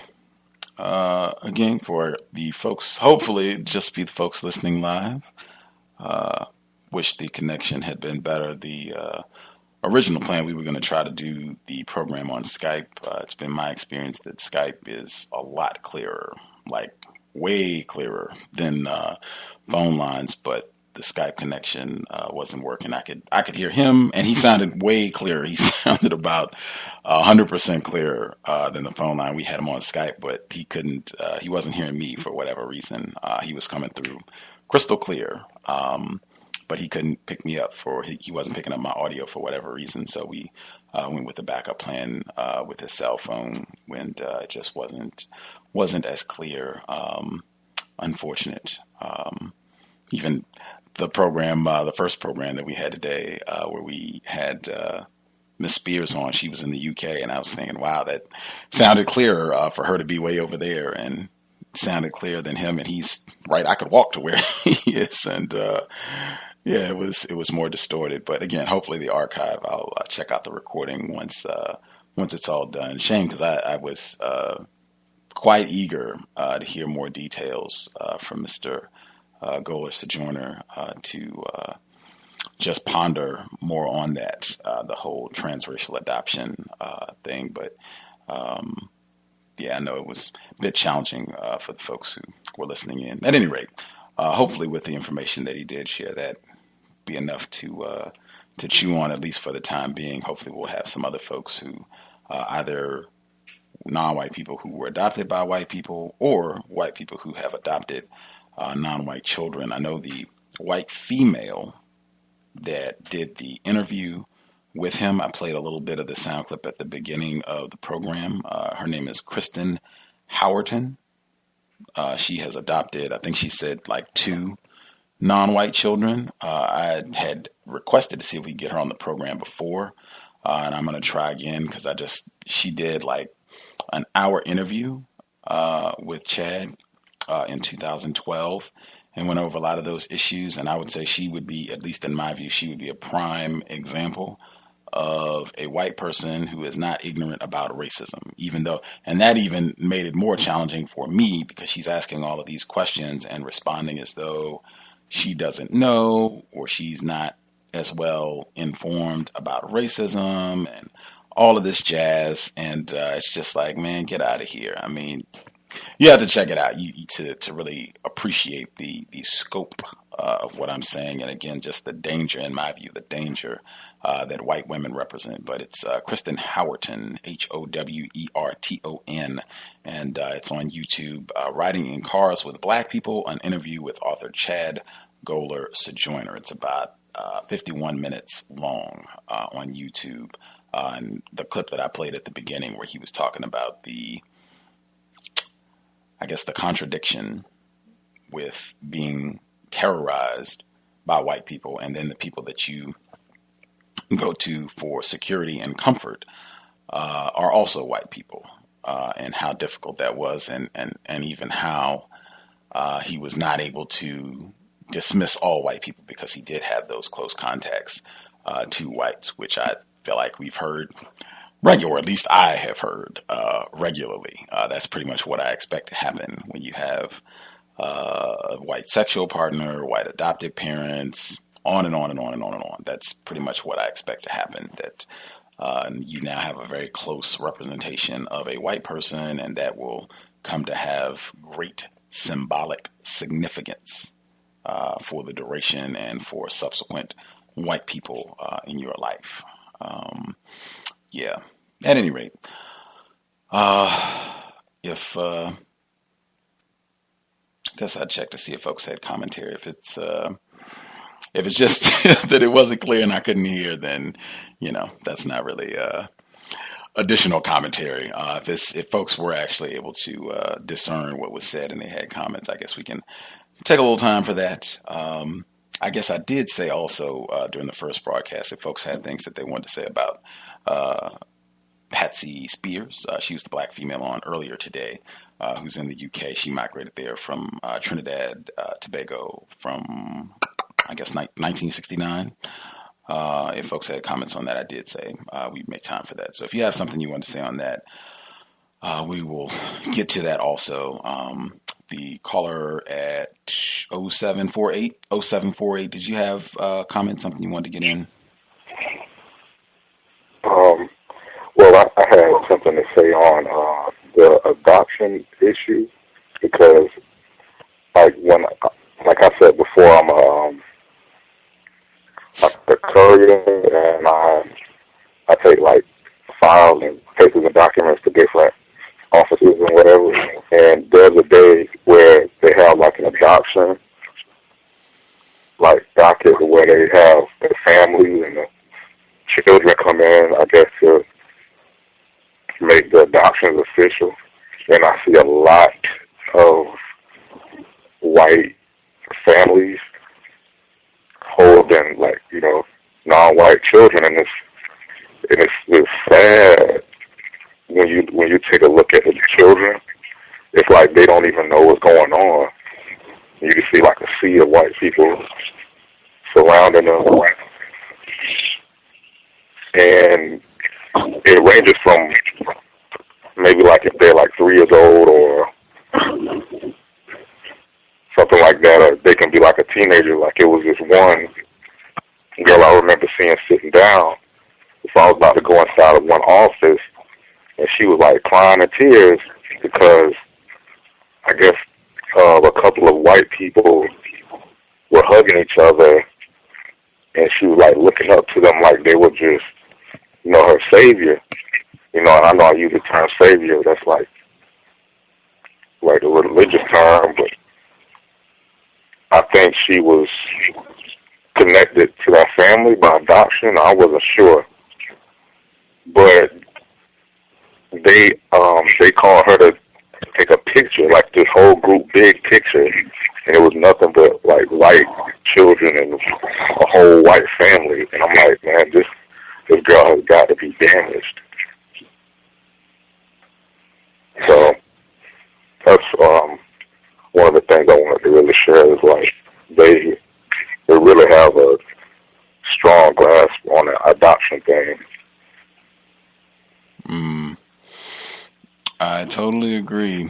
I was going to ask if the line had been a little clearer. I was going to ask him if when he said he was talking about how his white adoptive parents weren't the standard because we didn't have all of the language and the way that we talk about racism now. I wanted to know what differences he perceives in terms of how this was talked about then as opposed to how it was talked about now. To me, it almost suggested that there's greater clarity around this issue now as opposed to then, which I'm not sure, because you had black social workers who were saying at that time that they thought it was genocide, white people adopting non-white children.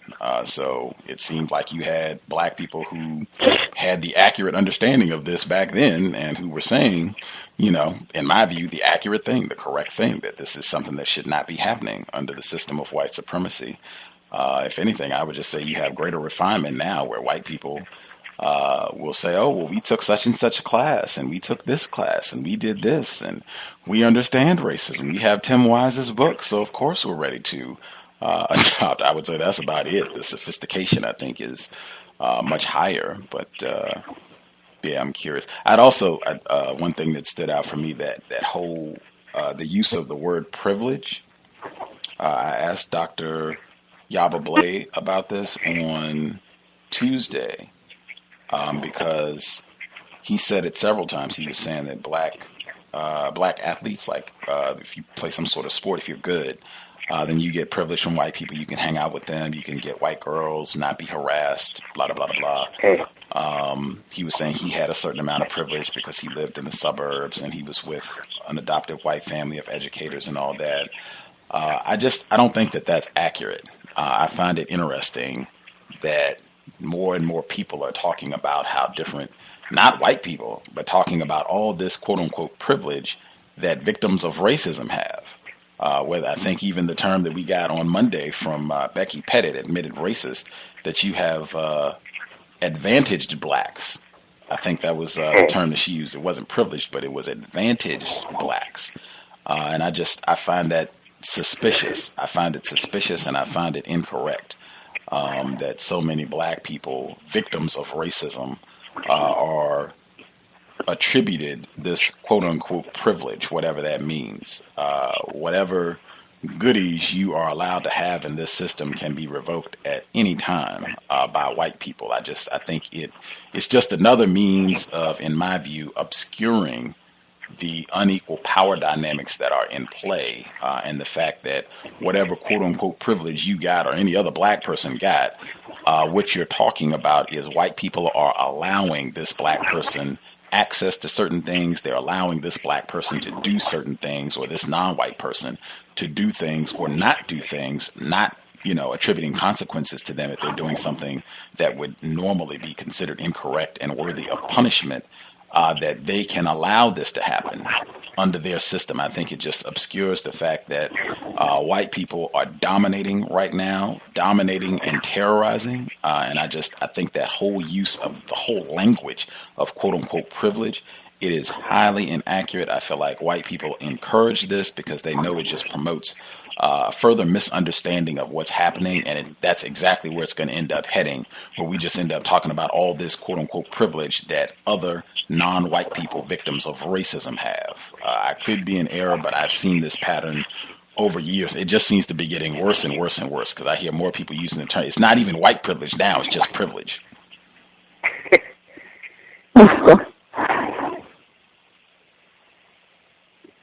Yeah, when you have that Jane Elliott and that Tim Wise, and you got the Macklemore coming out with that white privilege song, and it's like it gives victims the mindset that, oh, well, there's some that do understand, and yeah, I agree with this privilege thing, and they don't really ask for like a definition or ask for an in-depth explanation of what do you mean by that. And it's just a bunch of white people just saying, well, I don't really get stopped by the police or law enforcement. I'm not really looked at with a suspicious eye when I go and shop for clothing. And then that just gains a bunch of head nods like, yeah, well, you understand. And then nobody never really questions, hey, what do you do to keep this benefit? What do you do? What is being done on the part of you as a white person? And then they say, oh, well, let's calm this down. Now, let's not get a little hasty. Don't point at me.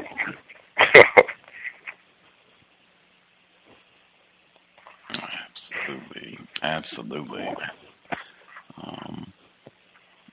Yeah, I'm hoping Dr. Blay had said she was going to take a moment to ponder on that. I'm hoping she has more to share on that, or some other folks. I'm going to ask a few other folks that come hang out on the broadcast if they have any thoughts on that as well, the use of the term privilege, and really encouraging folks to not use that term. Like I said, I think it obscures white people waging war against non-white people, especially black people. I don't hear them when they talk about so-called Jews in Nazi Germany. I don't hear anybody say that this is an example of privilege.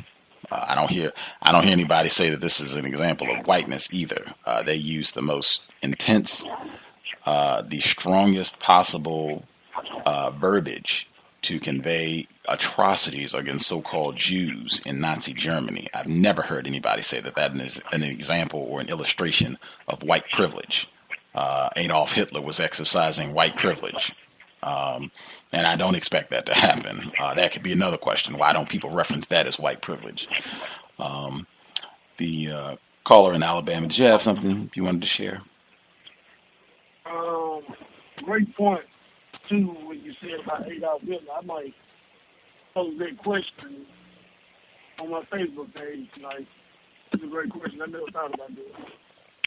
But, yeah, another thing probably get on my nerve when they say male privilege. You had a few guests come on, and when the second white supremacists, when they get boxed in, they essentially, a lot of times they use male, well, you have male privilege. You know what I'm saying? And I'll be like, just clowning for real, you know what I'm saying? And another thing that I thought about was when you were talking about, like, the guy who was adopted by, I think he was he from Africa? I'm sorry? Wasn't he adopted from Africa? Wasn't it for, like, missionaries or something like that? I think Chad, I think he was born in Cleveland, and the white people came from Washington State and got him. I think he said that his white adoptive parents, that they went to Nigeria for a certain amount of time to teach or counsel or white people doing what they do briefly, and then they came back to the States. But I think he was born in Cleveland. Oh, okay. But, well, yeah, that's kind of, well, my point ain't valid no more then. But I was thinking about how Russia said they don't even want white Americans adopting Russian children. Like some about how they said they irresponsible. They didn't use the term white Americans. They used the term Americans, but American is, I think it's accepted by me as code word for white Americans. But, they was like that, how irresponsible Americans are. So Russia for a minute wouldn't let Americans adopt their children. So if white Russians feeling like this about white Americans, I think it should be some suspicion upon African Americans as well, because at least Russians are white. They're not even trusting their white brothers in America, but so-called America, because America doesn't exist. But I mute my line. And raising suspicion about all this homosexual activity as well over there. Yeah, I think that goes hand in hand with it. Them having concerns and making laws to obstruct white people from adopting their children. I think that's a good point as well. Hi, I have a question. Yes, ma'am. Okay, somebody just brought up male privilege. So you're against even, okay, I know you said, I understand what you said about white privilege, but male privilege, can I just give you a couple examples of if this is considered male privilege? Okay, at one of my jobs that I work at in customer service, there's a black guy. He's really tall and big. Mm-hmm. And he has told me that he has told customers, like when they open things up and just throw them up, he's confronted them and said, "Are you going to pick that up?" And he told me that they picked them up. But an elderly woman told me that she tried that and the customer told her, "That's your job." Now, another thing is I was shopping at Walmart going in at night, and I think this guy was Hispanic or whatever, and he was trying to return his cart, well, not actually to the place where you put the cart in, but he was just pushing in a direction. And it was like he told me, "Why don't you just push it?" Well, you know what, I guess I was just supposed to move out the way. But then here comes this black man right next to me. And you should have seen the look on his face. He ran and got that cart and yanked it back to make sure it was not going to hit that black guy. is that an example of male privilege, almost as if that, first of all, they're men, and so people, I think, are careful about confronting men, even other men, about confronting men about things. They're kind of hesitant. Oh, I have another example, too. My mom this was years ago, like a few years ago, my mom went to the laundromat, and this white man took this black woman's laundry basket, which I think was a laundry bag or something, and she told him, she said, "That's my bag. Can I have my bag back?" He said, no. He went outside and smoked a cigarette. Well, she got on her phone and made a phone call. In comes a black man, and do you know that white man ran back in and gave her bag back and apologized? Now, what is that? I mean, would you not call it male privilege? I mean, what is that considered to be? I definitely appreciate the examples, and if other folks want to chime in, y'all can definitely get your opportunity as well. I definitely appreciate the examples. In my view, that is not the examples that you just cited in terms of it just being a black male and that causing people to either do certain things that they wouldn't do in terms of picking something up or making sure that they don't run the person over with a grocery shopping cart or, whatever else, doing these things or not doing certain things. In my view, that is not reliable under this system anywhere in the world as a black person. I think there are too many illustrations of black people getting mistreated and white people, white men, white women, white children, abusing and terrorizing black males of any age, 8 to 80, anywhere on the planet. That is simply not reliable. Now, I would totally agree that I do think people, generally speaking, will be much more cautious about how they confront a male, particularly if it's a larger male and they think, I might not be able to handle this person one-on-one. But I've concluded under the system of racism, white supremacy, white people show every day they have no problem abusing, terrorizing, mistreating a black male of any age, of any size. I see that all day long. I see it with myself. I see it with other folks every day.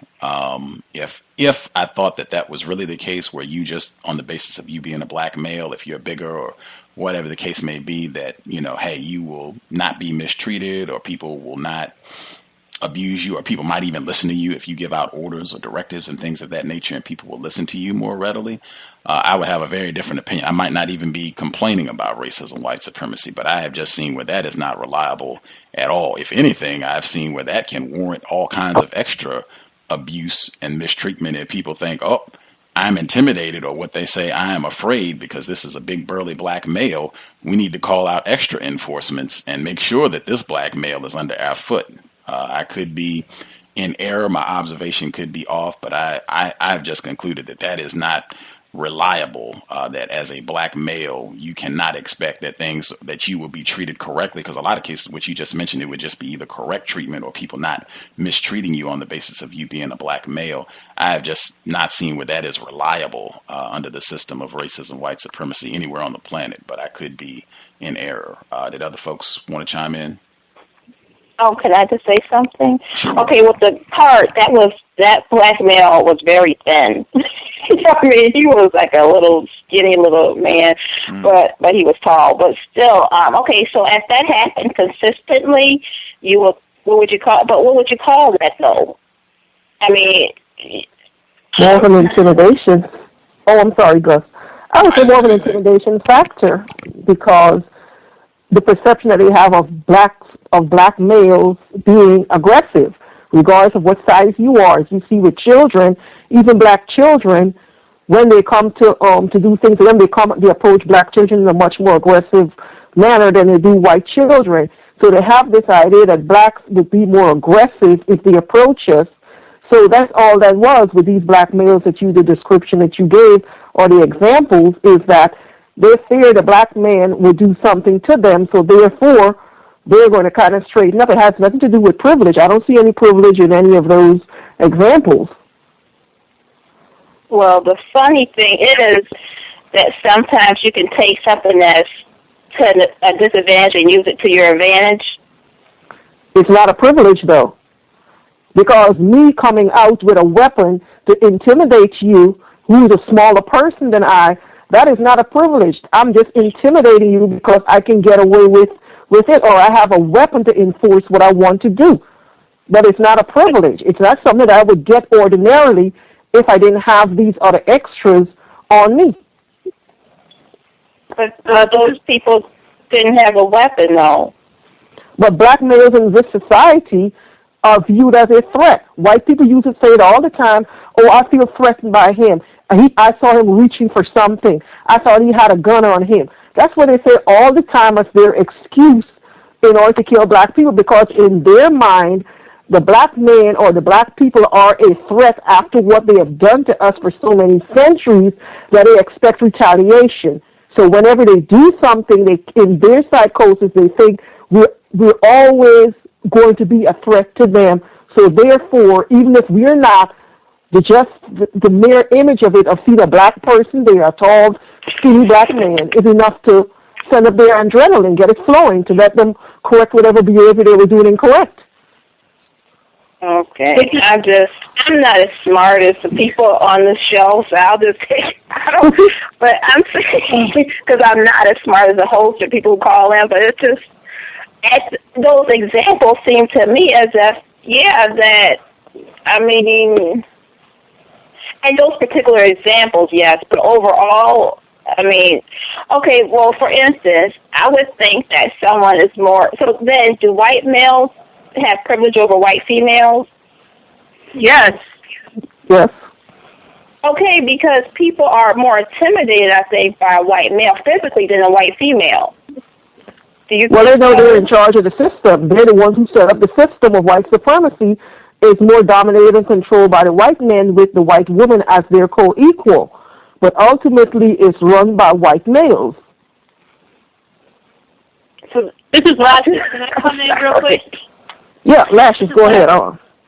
It's funny that you bring up the word privilege. I thank the female caller for doing so, because I, too, have been pondering the word privilege when used by white people, or when victims of racism, white supremacy uses the term privilege. Like, I was having an argument with a victim, classified as black, identified as gay, female. She tried to insist that me with the ability to walk is a privilege. And I kept telling her, no, walking is an ability, it's not a privilege. Mm-hmm. And I said privilege is another word for power. Like, when you talk about white privilege, white people use the word privilege to avoid using the word power, which is the bottom line and ultimate goal within racism, white supremacy, which is power. So if I always consider privilege equates to or synonymous with power, but we have been conditioned and programmed under racism, white supremacy to use privilege instead of using the proper word power. What are your response to that? I agree. I've seen the same. I think that's what I said when Dr. Yaba Blay was on the program. And I don't think that was the first time I've said it, that word privilege, where I've just seen where it gets, into utter foolishness. And I'm not, embellishing or just trying to be dramatic. I have seen where it can get that silly, where it's, well, you had 8 glasses of water today and I only had 2, so you got water privilege. It's just like, what are you talking about, man? Like, at any rate, I totally agree. At the end of the day, what we're talking about is who has power to dictate what's going to happen, because a lot of times what they're talking about in terms of these privileges, even Mr. Goller-Sojouner, when he was saying that he had quote-unquote privilege, because he had white adoptive parents, or these black athletes that he was talking about that he also said had a certain amount of privilege because they could do well at whatever sport that they were in. At the end of the day, you're talking about white people, because they are in charge. They have the ability, they have the authority, the power to say, oh, we will let these black people do X, Y, and Z, or we will not punish these black people if they do X, Y, and Z, because we are in charge and we can do that. That's what you're really talking about at the end of the day, not something special that black person has. Certainly no power or authority that particular black person has. It's based on what white people are going to do and or are not going to do. And that can change in the blink of an eye. And if that's what we're talking about, then I just don't think the whole quote-unquote privilege rubric, I just don't think it's accurate. I just think it sends people off into exactly what I think a lot of this, I think it sends people off where victims end up squabbling with one another about, well, you have this privilege, and you have this privilege, and you have this privilege, all the while white people are still dominating and deciding who's going to do what everywhere on the planet while we fuss with one another about whatever perceived quote-unquote privileges that we have. I think this is exactly what it's designed to produce. And I do not think that white men have quote-unquote privilege over white women. That's one that I've said for a while. I think these white women are dominating like no other, and able to do so from a very quiet manner, because I think they do the best job at playing the victim, where they win everyone to their sympathy that thinks that they're weak and mistreated and abused and disadvantaged, and they benefit like they have the longest life expectancy on the planet. If we're talking about the white person who is going to reap the most benefits from the system of white supremacy, it would be the white woman, because she's going to be here longer than anybody else. Just according to statistics that they have, she's going to outlive everybody. So she's going to get all the goodies that this system produces. She's going to get to enjoy them for the longest. Also, like to add on real quick, that if that's the case, you could think of the white male as hard power and the white female as soft power. Now, for example, there was a time where I was able to utilize a white male's privilege for the maximum of 2 minutes. And the example is, I'm at work in New York City, crowd of people everywhere. I'm rushing along with this white guy in front of me, trying to get to our destination. We're both tall, we're both thin. Well, he's bigger than me, but we're both tall. So he was able to cut in front of me and walk ahead of me. Now there's a sea of people in front of me. Everyone, whether they were Asian, Black, Hispanic, whatever you want to call yourself, but you're not white, whatever you want to call yourself, they all looked at this tall white guy in front of me walking in the same speed ahead. They all moved away. They part ways, made a little path for him so he can get to where he's going without any like bumping or whatever. So what I did was I noticed it. I'm like, wow, all these people are just immediately parting ways for this white man. Let me just cut right behind him, and I can kind of like blend in, because you can't really see me behind him if you're like see him coming towards you. I was walking right directly behind him to utilize his white male privilege, or I should say power, to part ways from all these non-whites that made a path for him. So what do you think about that?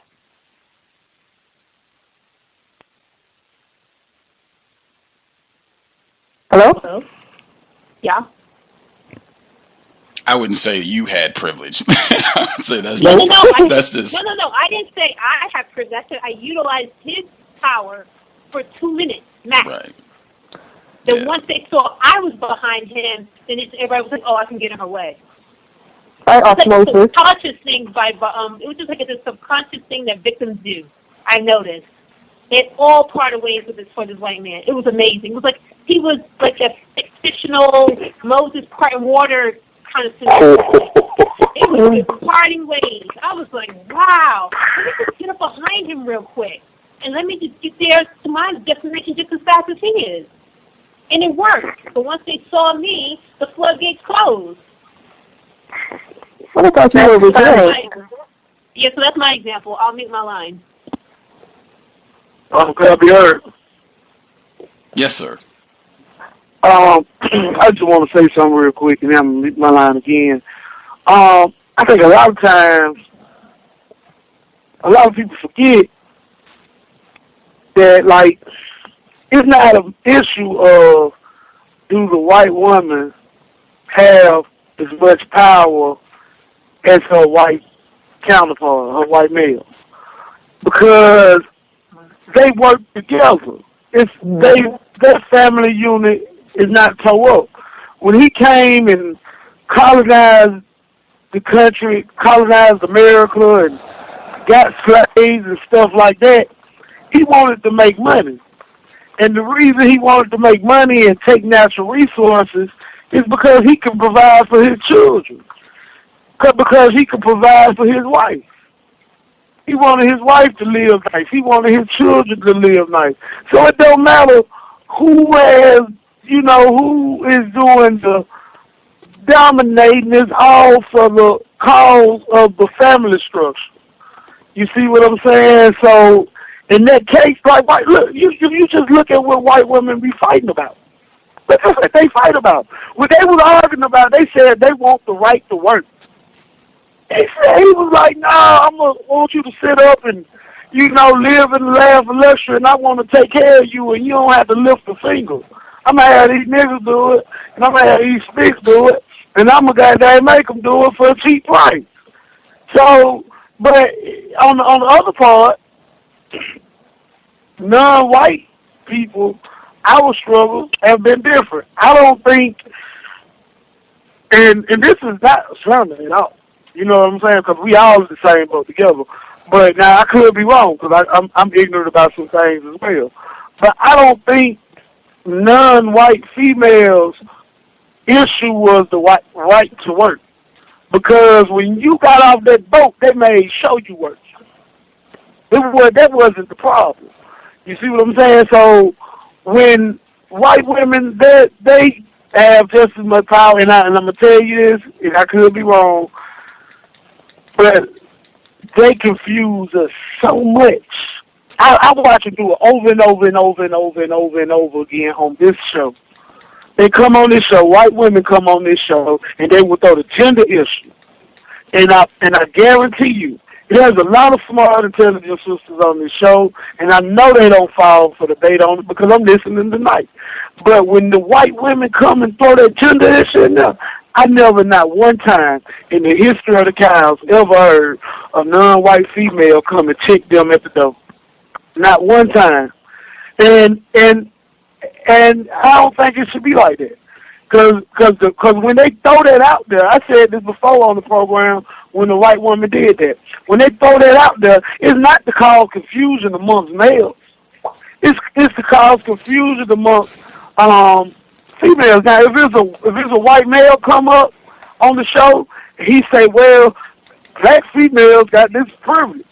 Oh, as a black man, I'm going to check him real quick.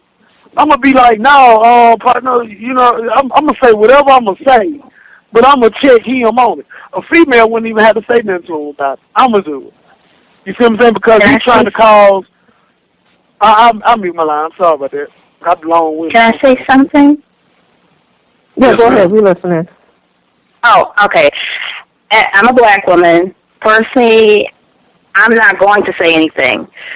There's two reasons. The first reason is because it's not reciprocated from black men. I've heard black women be disrespected on this show so many times, and I've heard so many black men on here agreeing or not saying anything. And then on top of that, I don't feel like I think that black men should be able to speak up for themselves, just like black women are expected to speak up for ourselves. Because in general, I don't see black men defending us in general. Or I know it's about more than that. It's about the system of racism and white supremacy. But still, I would not do that because of that main reason that it's not reciprocated. It's like another woman said before, when someone calls and says that black men experience racism more than black women, I don't hear black men saying that's not true, because as a black woman, I know that that's not true.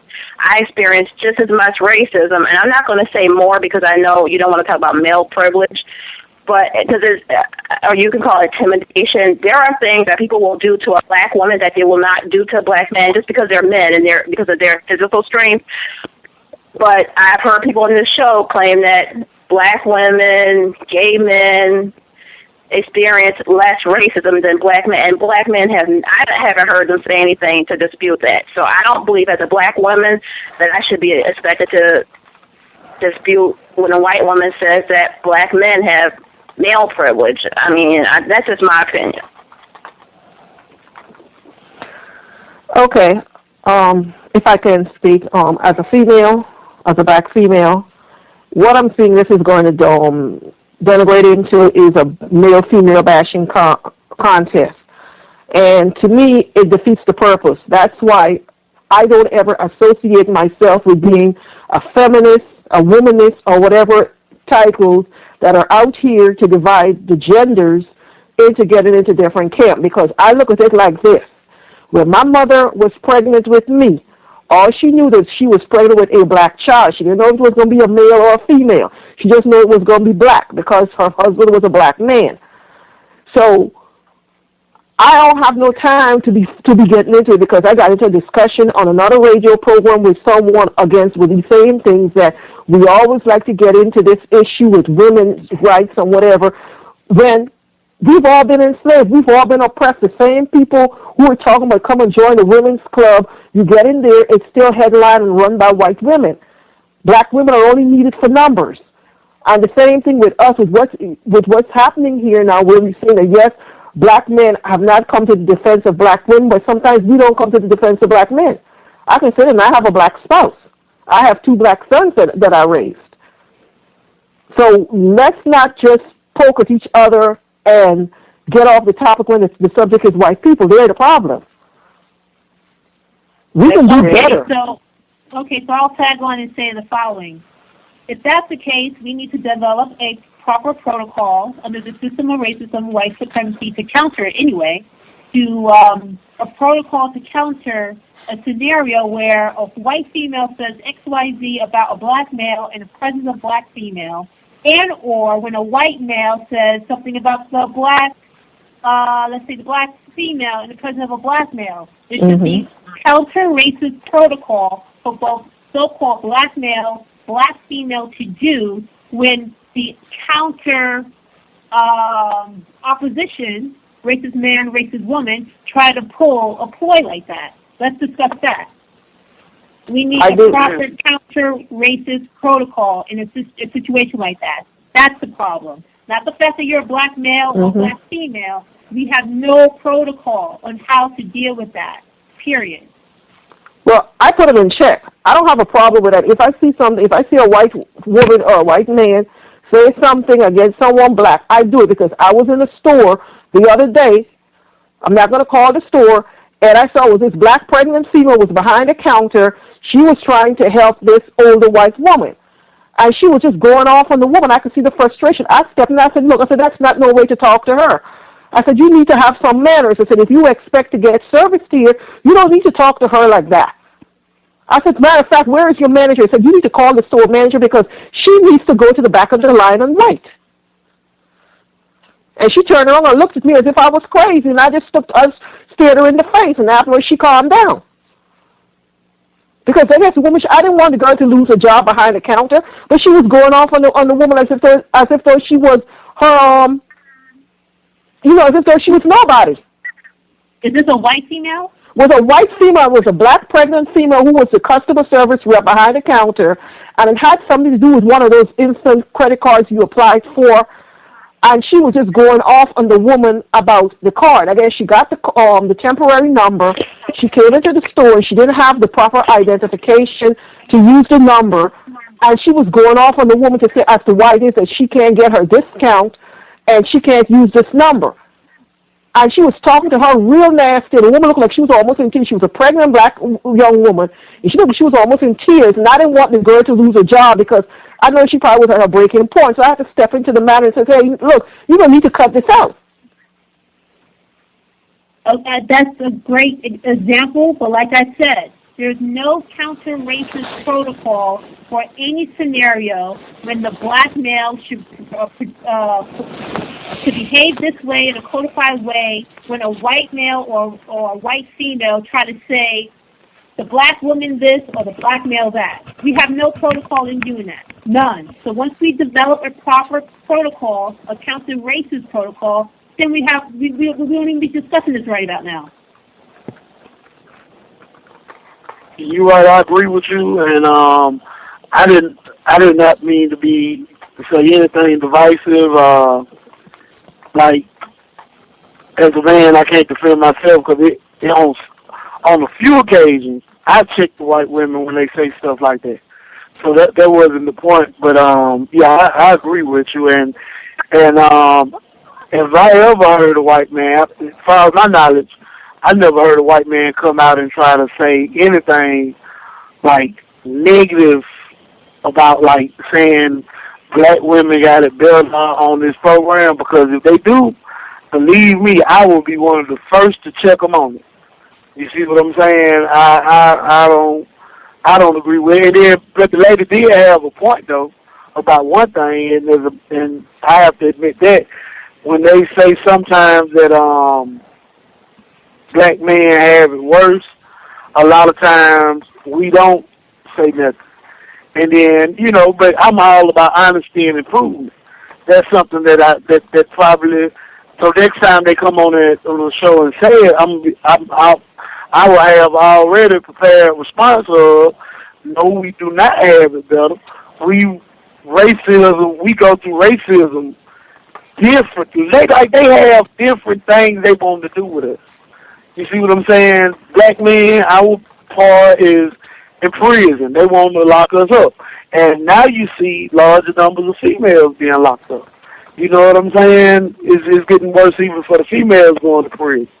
So, but I'm going to sit back and mute my line, listen and learn. But whoever said that did have a point. And like you said, there should be some protocol where that is developed. And I mute my line. Can I just say one last thing? Okay. Yeah, okay, go ahead. Thank you.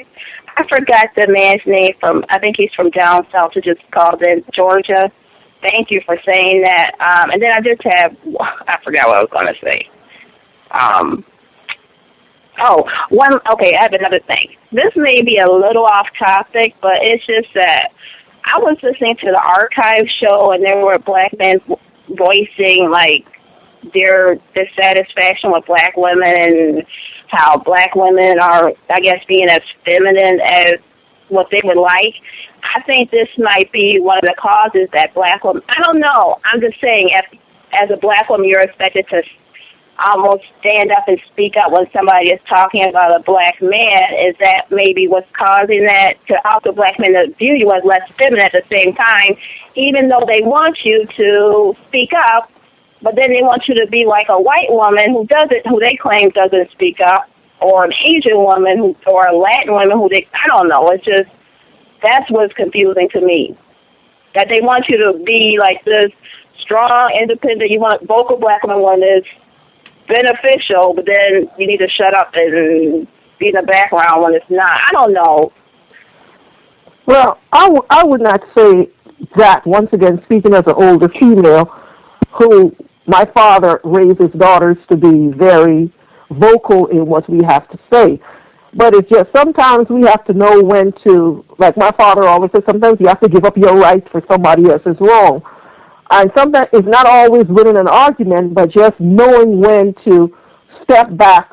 And I say that as someone who has been married and raised two grown sons who are out of the home. It's like you just sometimes have to bite your tongue and know when to say what to say. Because I've seen too many women in public degrade their spouses, say things, treat them as if they're little boys, their children in public. And to me, it's not necessary. It is not necessary for you to show out like that. And that is something that we as women, we have lost that edge of how to be feminine and how to be a woman. We think being a woman is to put our hands on our hips and twist our neck or wag our fingers in a man's face just to show that, yeah, I'm putting him in check. But all you're doing is you're degrading him as well as yourself in public, or in company if you're behind closed doors with company. It's not polite. I remember the first time when I met my husband, when I went to my mother-in-law's house with my husband, and she told me, she said, "Are you going to fix him a plate?" And I looked at her and I said, "What's wrong with his hands? His hands broke. He can't fix his own plate because I didn't." And she kind of looked at me because that's how they do things in the South. So I gradually learned after being around her, and I would go ahead and I would fix him a plate. But I wasn't used to doing that. My mother did it for my father because we didn't eat until my father got his plate first, and he ate, then the rest of us ate. But when it came to that, and she told me that, but I had to calm down. So sometimes we just got to learn how to be women again and not get too caught up in being out here making the money and making the job more important and forgetting what family is, because family has always been important to the black people. That's why the feminism movement. Oops, I hear a lot of static. That's like people playing with the phones tonight. No, I'm saying family has always been very important for us. And what this has done to us, this movement and this two-income family, this two-income thing that we've been on, it has pushed us away from learning how to be a woman and how to be a wife and how to, be that mother figure. We have just let everything rip. I'll pause right here and let somebody else get. Not running my mouth too much is my husband always say. No, I understand what you're saying. Yeah. This is Lashes to the young female caller who posed that scenario. I say what you say about certain black men who feel that way about black women is valid, but those black men are a prime example of black men who do not understand racism and white supremacy, what it is, or how it works, and how racist man and racist woman use divide and conquer tactics towards both the black male and black female. Now, if we had a scenario where a black male and black female who were in an attempted relationship who were both fully understanding the system of racial white supremacy in all areas, you wouldn't have those kind of feedback saying, well, black women this or black male that. You wouldn't have that at all if both parties, male and female, understood what racial white supremacy is. You only get that kind of feedback from black males who do not understand it at all, period. Oh, okay. Because I've heard that from male callers who call in here. At least one I've heard, or a couple, they call in regularly, and they seem, well, I know we're all kind of confused, but... Just the fact that you're using the word, they sound confused, clearly states they do not understand racism, white supremacy, period.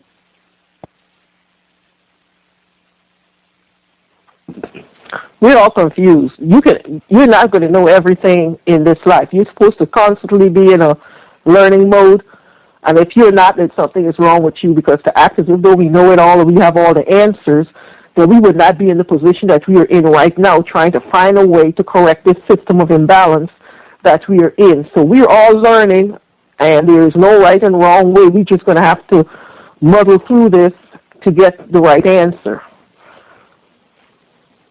And the best thing that we can do is to say we don't know. That's been a problem with a lot of us. We like to act as though we know it all, we are experts, and we don't know crap. We hate to admit it. We don't know nothing.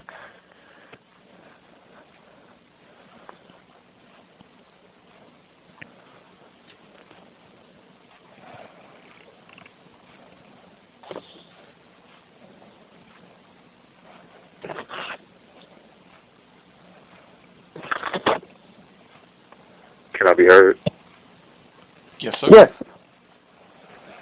I don't know if this is exactly on the topic, but this kind of reminds me of, I know it may be a bit personal, but I haven't spoken to my dad in a while.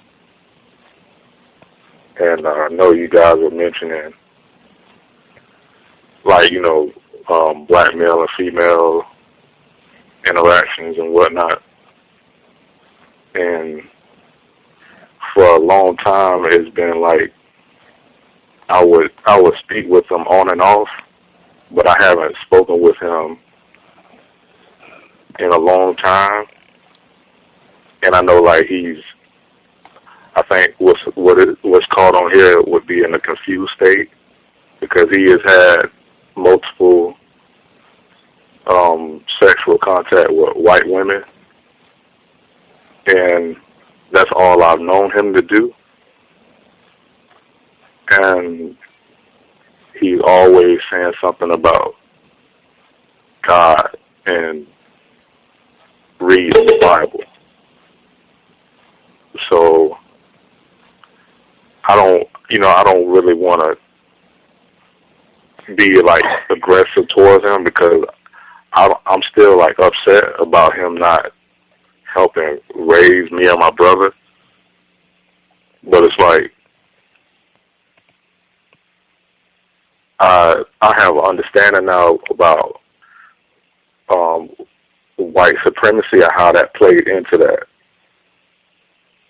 And I'm thinking, at the age that I'm at now, how do I approach that? Because, this is over, ever since I've been living, he's never been with a non-white person or, sexual partner, as far as I know.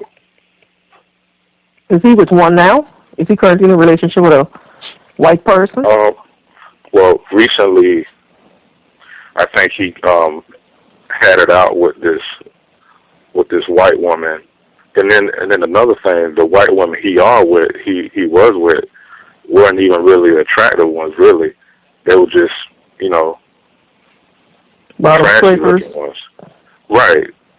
Bottom tier ones, and I know he's got to be damaged by that, and I don't really know where he is. I would just like talk to him on the phone or whatever, and he would come back to town to see us periodically over the past couple of years. But recently, yes, he was with a white woman, and she had a offspring that was another black male's, and he was locked up. And I believe what happened was that I believe the black male that was incarcerated in greater confinement, he got out, and my dad was pretty much kicked to the curb. And so the offspring was calling him daddy. So now the other black male's back in the picture, and I don't know where my dad is. Like, I don't know his coordinates, like his address. Do you have a number for him to get in touch with him? Like, I don't know if it's like a cell phone number or anything like that, but I just, like, I don't really, to be honest, I just don't really want to talk because I don't know how I would react. Like, especially knowing what I know now, and it makes me, I feel sympathetic, but yeah, at the same time, still kind of upset about that. It's a normal reaction. But if you have a way of reaching out to him, of talking to him, something like that might be best said in person instead of over a phone. It's where you can talk about how you felt, the abandonment you felt with him not being in your lives when you were growing up.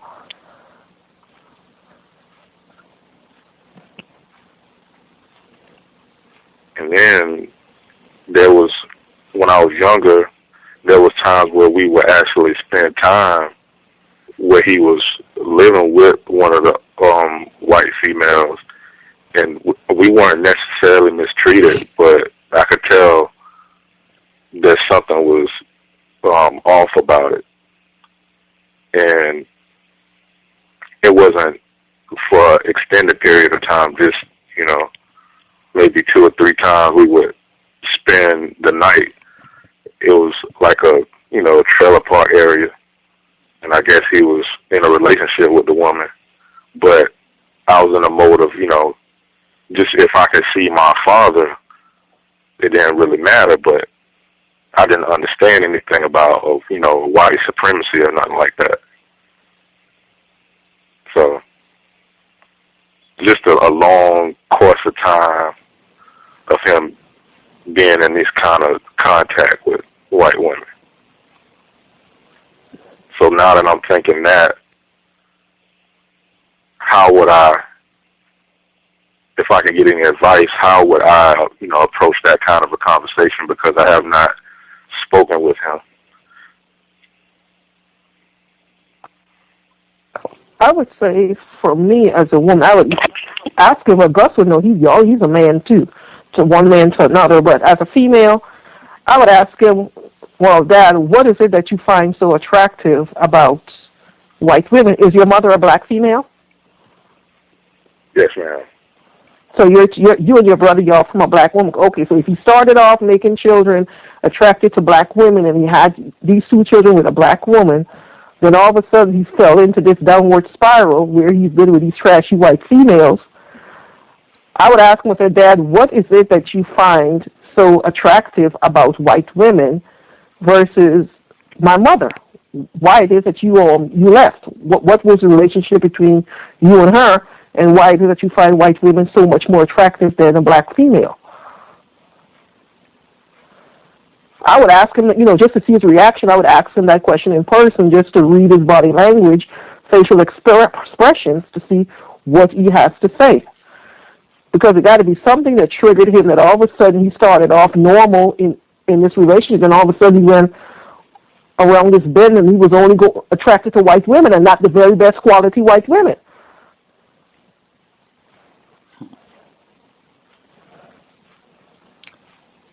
I would. Do you go ahead? If you had more, go ahead. No, I was just going to say, like, I know he probably would have that response of, you might call me a racist or something like that, and I would have to get in the question mode. Or I might, because I don't know if my emotions are well intact enough. I'm still trying to work on that.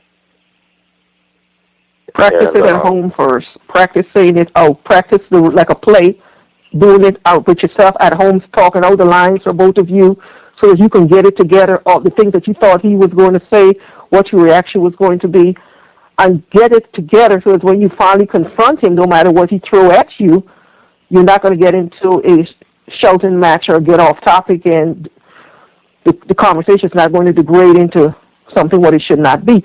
Gus, go ahead. You were about to say something as a male, if you can get in here and say your piece. You're a psychology major, I believe, too. I was just going to say, and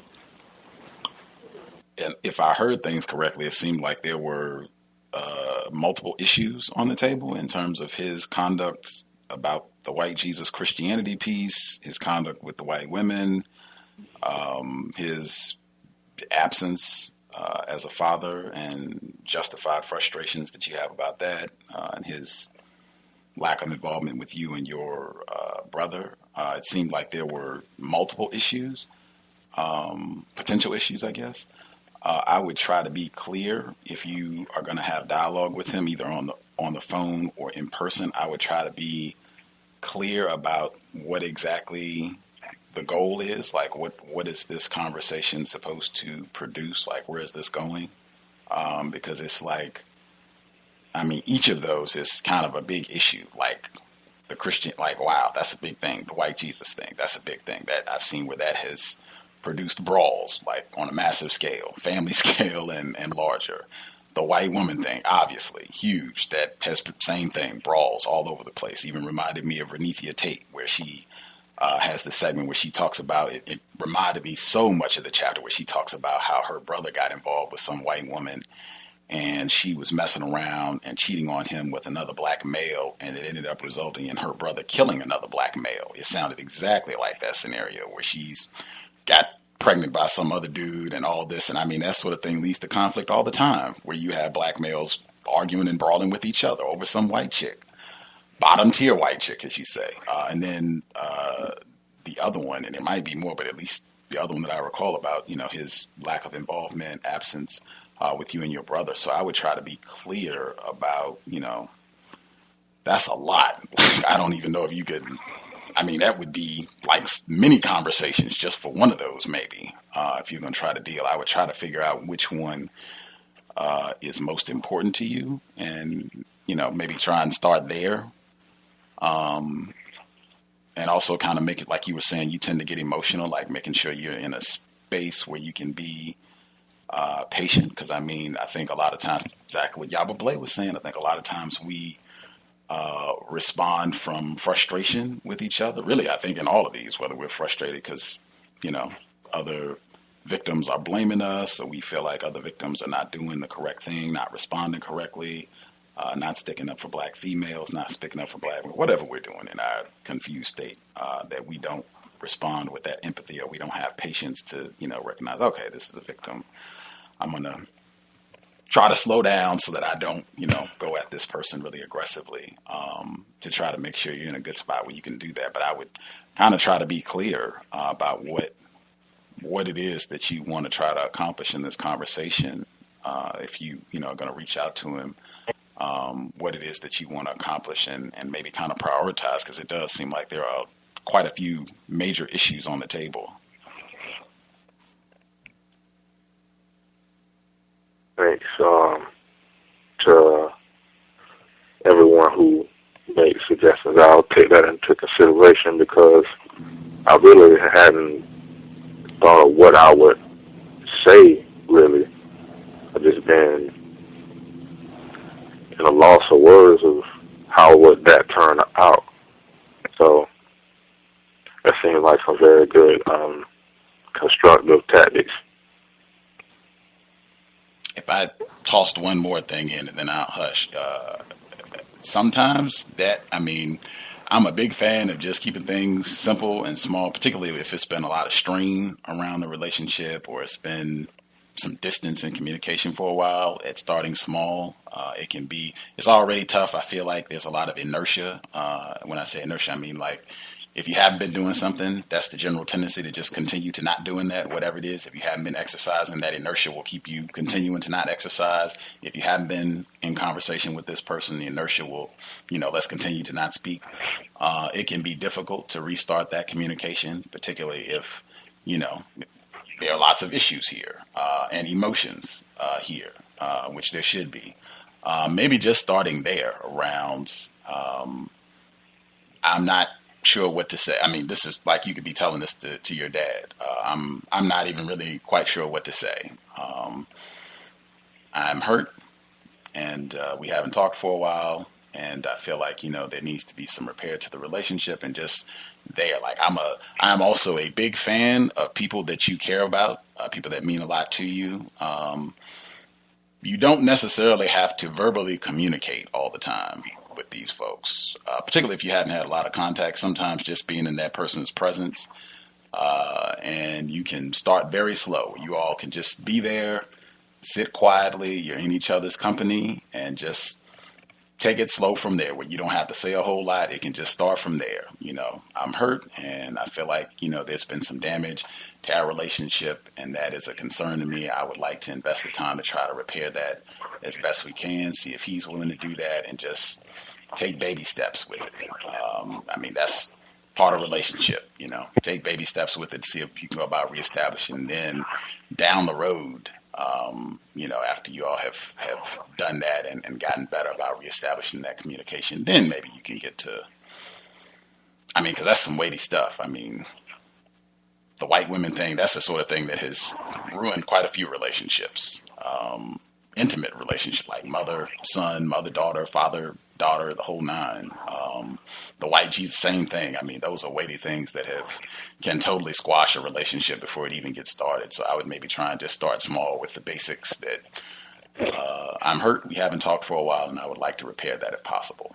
And maybe it doesn't even have to be a whole lot said beyond that, just little stuff, just so you all can get comfortable reestablishing some level of comfort with one another, if that makes sense.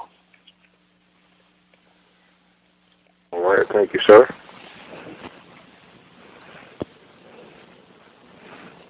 It sounds to me as if the abandonment issue might seem to be much more of a bigger issue for you, and I would work on that, see if because that seems to be the most troubling thing to you, is as to why it is that he left, why did he walk away and did not look back, and that is something that hard for a lot of people to mount up the courage to talk about. And as Gus said, just do rehearsals. Just like if you would rehearse, you want to ask somebody out on the day for the first time, all the different things you would play around in your head, just do a rehearsal, because one thing you don't want to do is put somebody on the spot where they get defensive, and just rehearse what you want to talk to him and just move from there. And then maybe the white woman thing might be something that you would do once you all get somewhat of a balance in the relationship, the talking, then you would bring that part in as to why did he find them so attractive.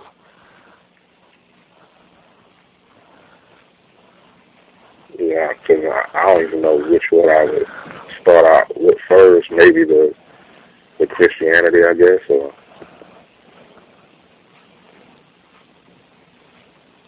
religion tends to put people on guard. I know I did. I tried it with my mother-in-law, and it did not go over so well. So I know to leave it alone, because people some have been doing all of their life, even by rote learning, and they don't know any better. It's pulling that security away from them. So that might turn out not to be such a good topic when it comes to religion and telling people what it is that they believe is what they think they know.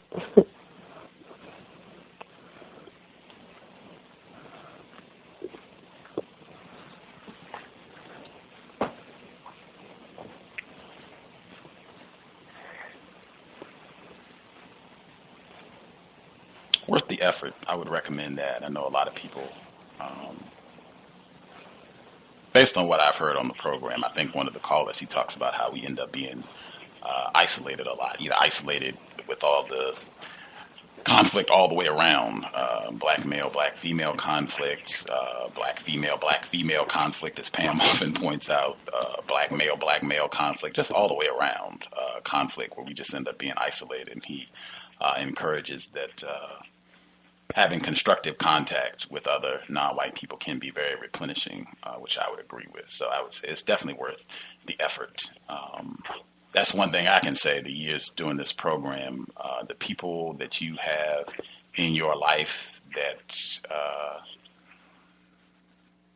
I'll put it this way, speaking for myself, the people that I have in my life that I had contact with before I started doing anything about racism, white supremacy, the value of those connections will go up. At least that's been my experience. The people that, knew you before you got into all that and, that you had contact with, that those tend to be relationships that you can't really easily replace. So I would encourage making the effort. Father or anybody else that you have conflict with, and you care about that person, you want to try and reestablish it, And I would also recommend maybe not starting with major counter-racist issues if it's been a while, because that can be a toughie. That can be a deal breaker right out the gate. White Jesus, white women, deal breaker right out the gate.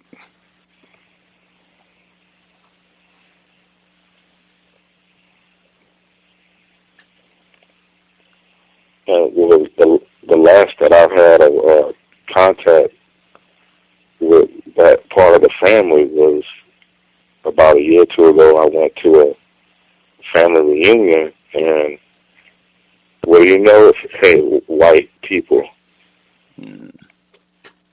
at least about 60%. Wow. Everybody wearing red shirts, and it's like kind of awkward because you don't really feel comfortable, no.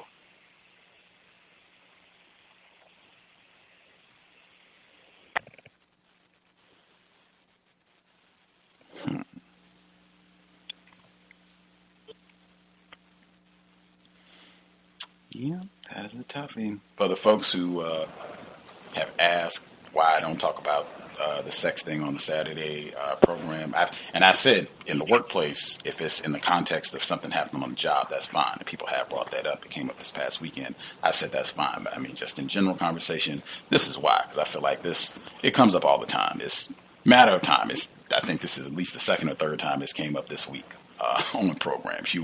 There will be ample opportunities to talk about this.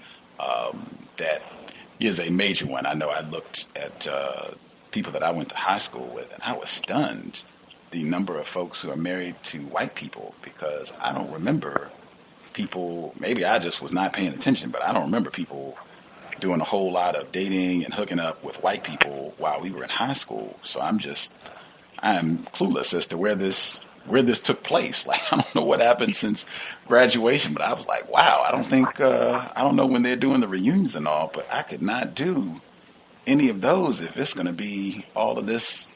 Look at my white husband, look at my white wife. Like, whoa. Yeah, that is a lot of damage. That's definitely one that's tough to navigate. I know, at least for me, I tend to lose interest. If it's going to be 60% white people and that sort of thing, I tend to lose interest immediately and even wanting to hang out.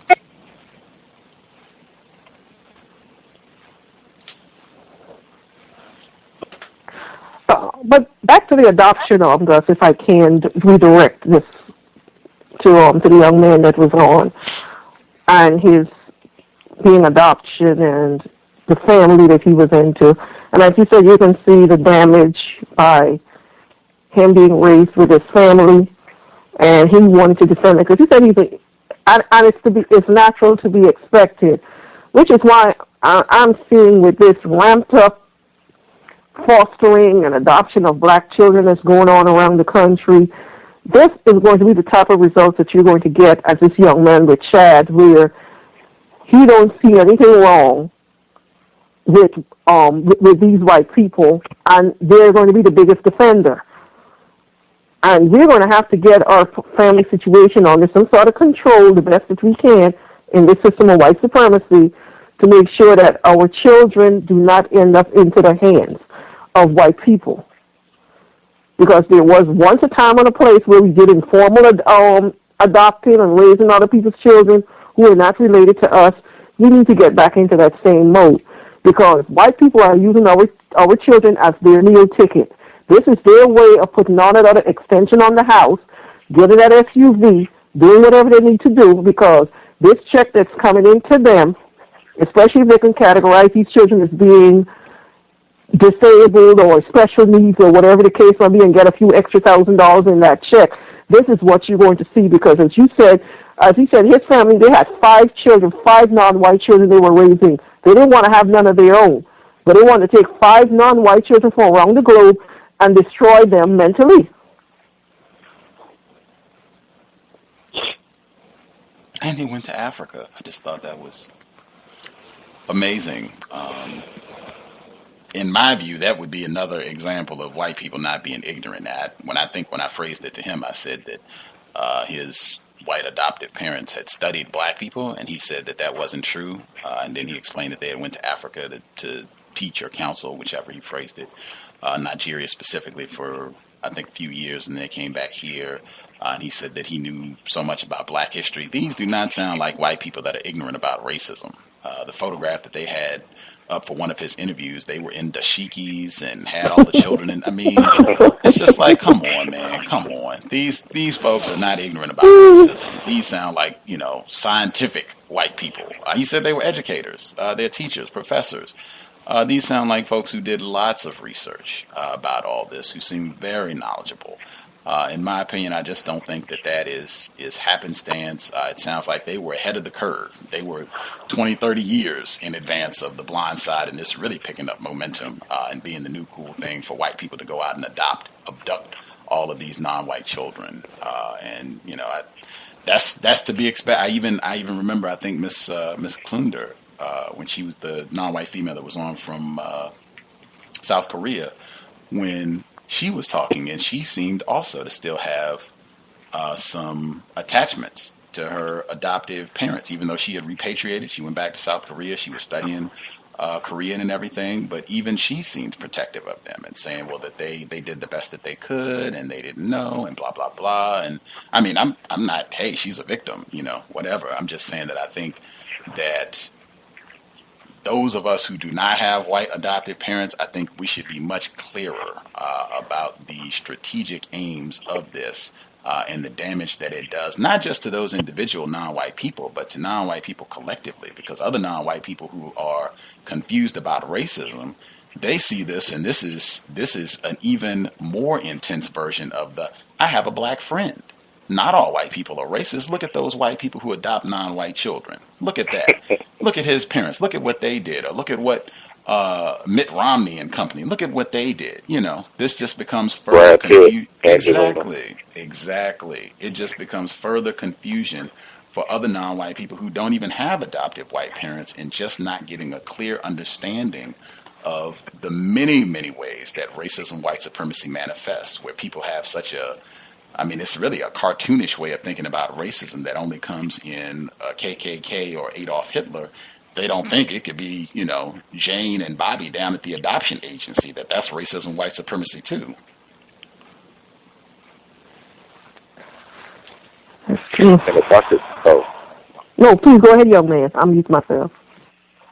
Like, and when it just comes to the average level ones, you catch, like, this is, I know it's not workplace racism, but I remember coming back from the post office, and there was a lot of mail carrying the Benz. So on the way back, I was riding with this co-worker, white female, racist suspect, and in the parking lot, there was people that's called quote unquote Hispanic, and I guess they were like the cleaning crew, obvious, stereotypical jobs that they set up for non-white people, and you can just tell automatically that this young white female was looking down on them, and she said, I can't stand, I hate Spanish people, I hate Hispanic people, and I was just like, wow. I was, she didn't say nothing to me, so the car had stopped, and I got out, and that was the end of that. And I'm looking at her in another instance, and she's sitting by, next to this person, smiling and chatting with a girl who would be called, a Mexican or whatever. And it's just having that dynamic to understand that it's like beyond me, that I feel blessed enough to know that, because I do think that's a blessing to get that kind of knowledge. But see, the thing is, a lot of people around don't really have that understanding. They just think that she's just a cool, nice person or something. But when you see them in that racist element, and then you see them in the friend mode, the quote-unquote good guy, good girl. So, yeah.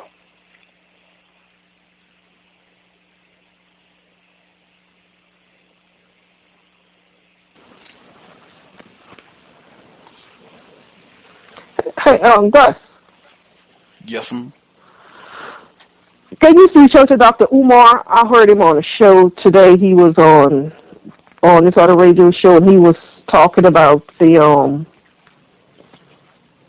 what's going on with the educational system, the DSM-5, and those other things. If you can reach out to him and see if he would be interested in being a guest on the show to give us some more information, because he's been doing quite a bit of a world tour, from what I'm gathering. And it would be great to hear what his experiences were like with blacks in the different parts of the Caribbean, South America that he's been on traveling, and how were their views on racism, white supremacy, and those different areas that he has managed to be in. Will do. I know one of our listeners in the Netherlands said he was up there. They were saying something about it wasn't even a critique of him. It was just saying that the other victims in that area, that they were displaying some sort of confusion about white people in general and blah, blah, blah. And he was hoping to pass the word on to Dr. Umar. But, yeah, folks have been spotting him. Where's Dr. Umar on the globe out doing his globe trotting? Yeah, I will do that.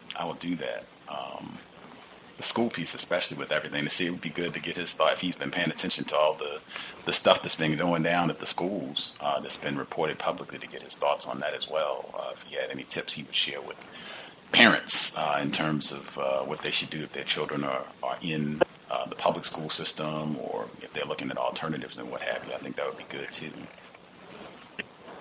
Yeah, because of course he had this. A lot of our confused victims are out here, because on one of these calls that he was on, and of course a sister called in and was saying, okay, well, we have good white people, and of course Tim Wise' name came up as being one of these good white people out here fighting racism. And I had to turn the volume down at that point. Good thing they went to commercial, and then I turned it back up when he came back on to rebut that part of the conversation, because it was real frustrating, and I didn't want to get on a bashing spree of another female, but we have too many of us out here that we get focused on one good white person, while we look at the millions of our people who are fighting this fight and sacrifice so much for us to still be in the state that we were about a white person to someone coming along. As you said, it's a drop of insignificance. What they have to do is insignificant, because they're not going to do anything to disrupt their cash flow because they're making money off of this system, and it does not make sense that you have a system that is benefiting you, and all of a sudden you're going to have to dismantle it so that the people you're oppressing, so that they can take it over. It's not going to happen. And we need to stop thinking that there's going to be somebody else who is not black who is going to help you take down a system. You're going to sit back on your couch, and these white people or whoever is going to go out here and have to tear it down, and you could come on in and enjoy it. That's ridiculous. Then you're living in La La Land if you're thinking like that. Victims of racism for the grace of God could have been me. Yeah, that's really all I can say. Timothy Wise definitely should not qualify as a quote unquote good white person. Maybe such a species exists, but it for sure is not Timothy Wise. Don't drink the Kool-Aid. I just sent that to Dr. Tommy Kerr the other day, where he referenced Dr. Welsing's work as pseudoscientific bullshit. I don't know what white person would qualify as a good white person, but he definitely would not. And again, that's just, in my view, that's the victimization, just not understanding what it means to be white. And white people have set us up to look for that good white person, that not racist white person. They have set us up for that. So it's risk to be expected, really.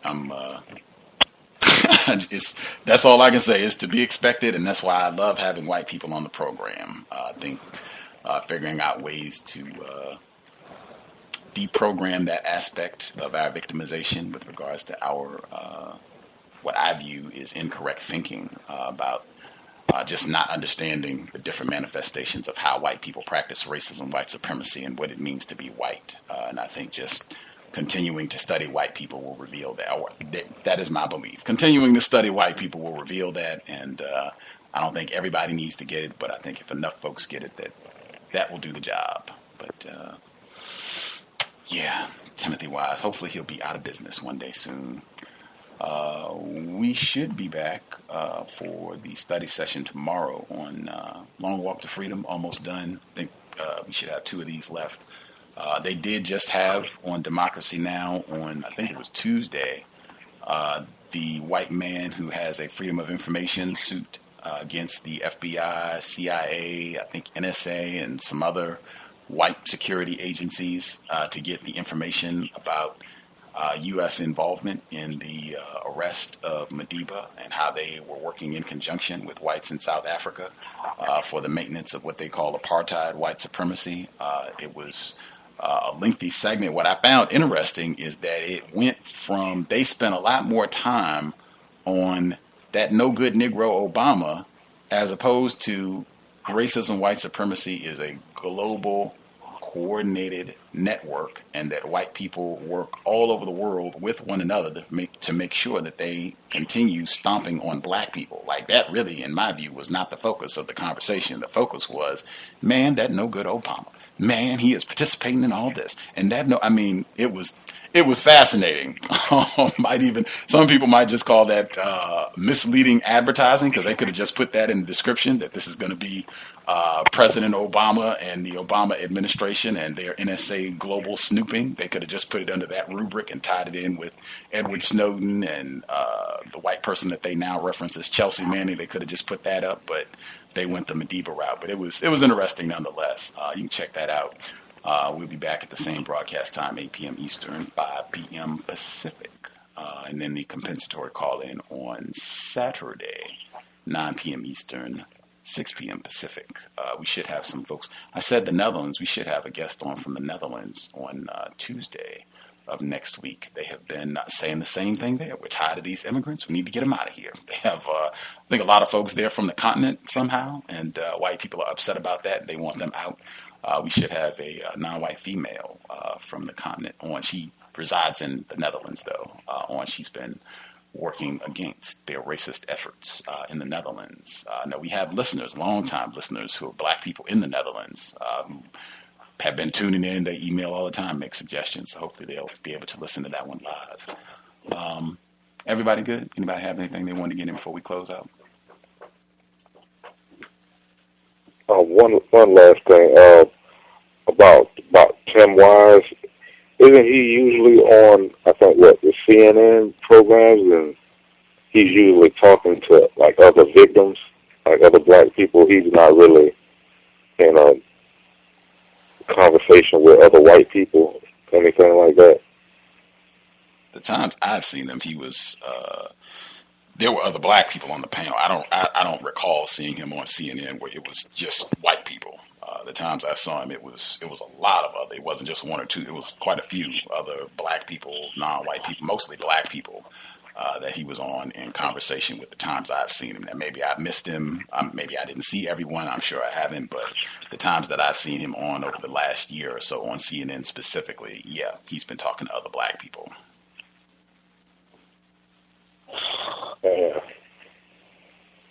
And they've been, yes, right on. Tell it, Tim. You're the man, Tim. Right on. Which I expect. I mean, they would not bring anybody on who's going to say anything different. So, that's what domination looks like. I hear him all the time on, sorry, I didn't interrupt, but he comes on Sirius XM radio with Mark Thompson's program. He's always on there running his mouth. And whenever he comes on, I just make it a point of just shutting it down, because I know the phone line is going to lit up on all of these. It's mostly black women calling in, singing him the praises. Oh, you are so great. I have your book and this. Oh. And that's just for one person. See, like,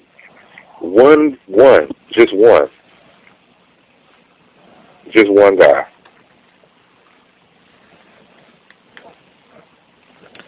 Conditioning, man. They have set us up. They've done a really good job.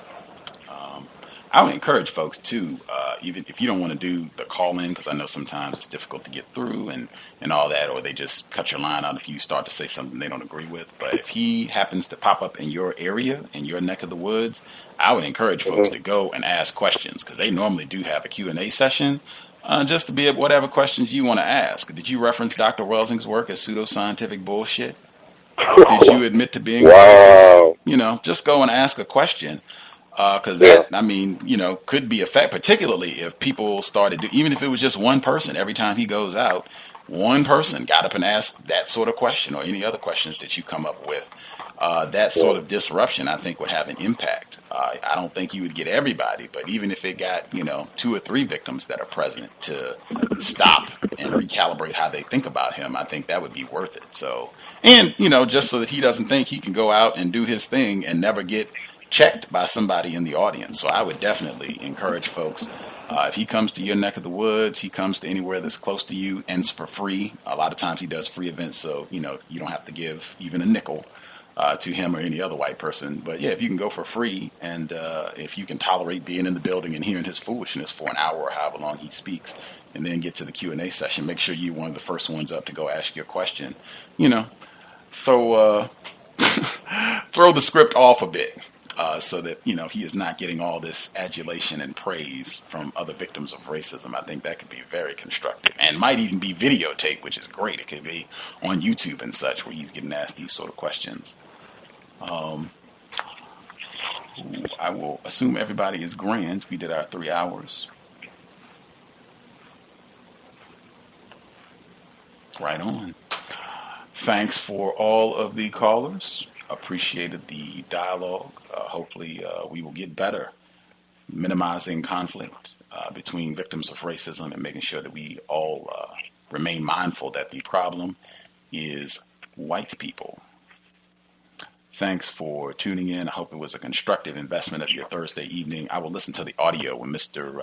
Goller-Sojouner was here to see if it's any clearer. Hopefully the archive will be a little bit better, so it won't be such a tussle for people to get through.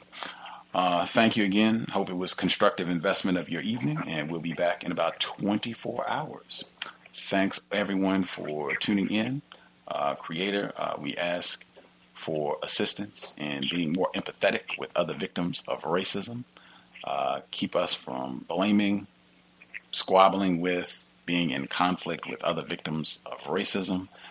We are all at the bottom of the boat, back of the bus, and being stomped on collectively by racist man, racist woman, racist child. Help us improve each day and get better, moving towards universal woman, universal man. It has been time. replace white supremacy with justice as soon as possible. Ashe. Context of white supremacy.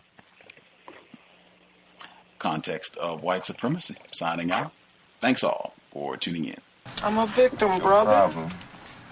You're a victim. Man, I'm a victim of 400 years of conditioning. Shut up. The man has programmed my conditioning. Even my conditioning has been conditioned.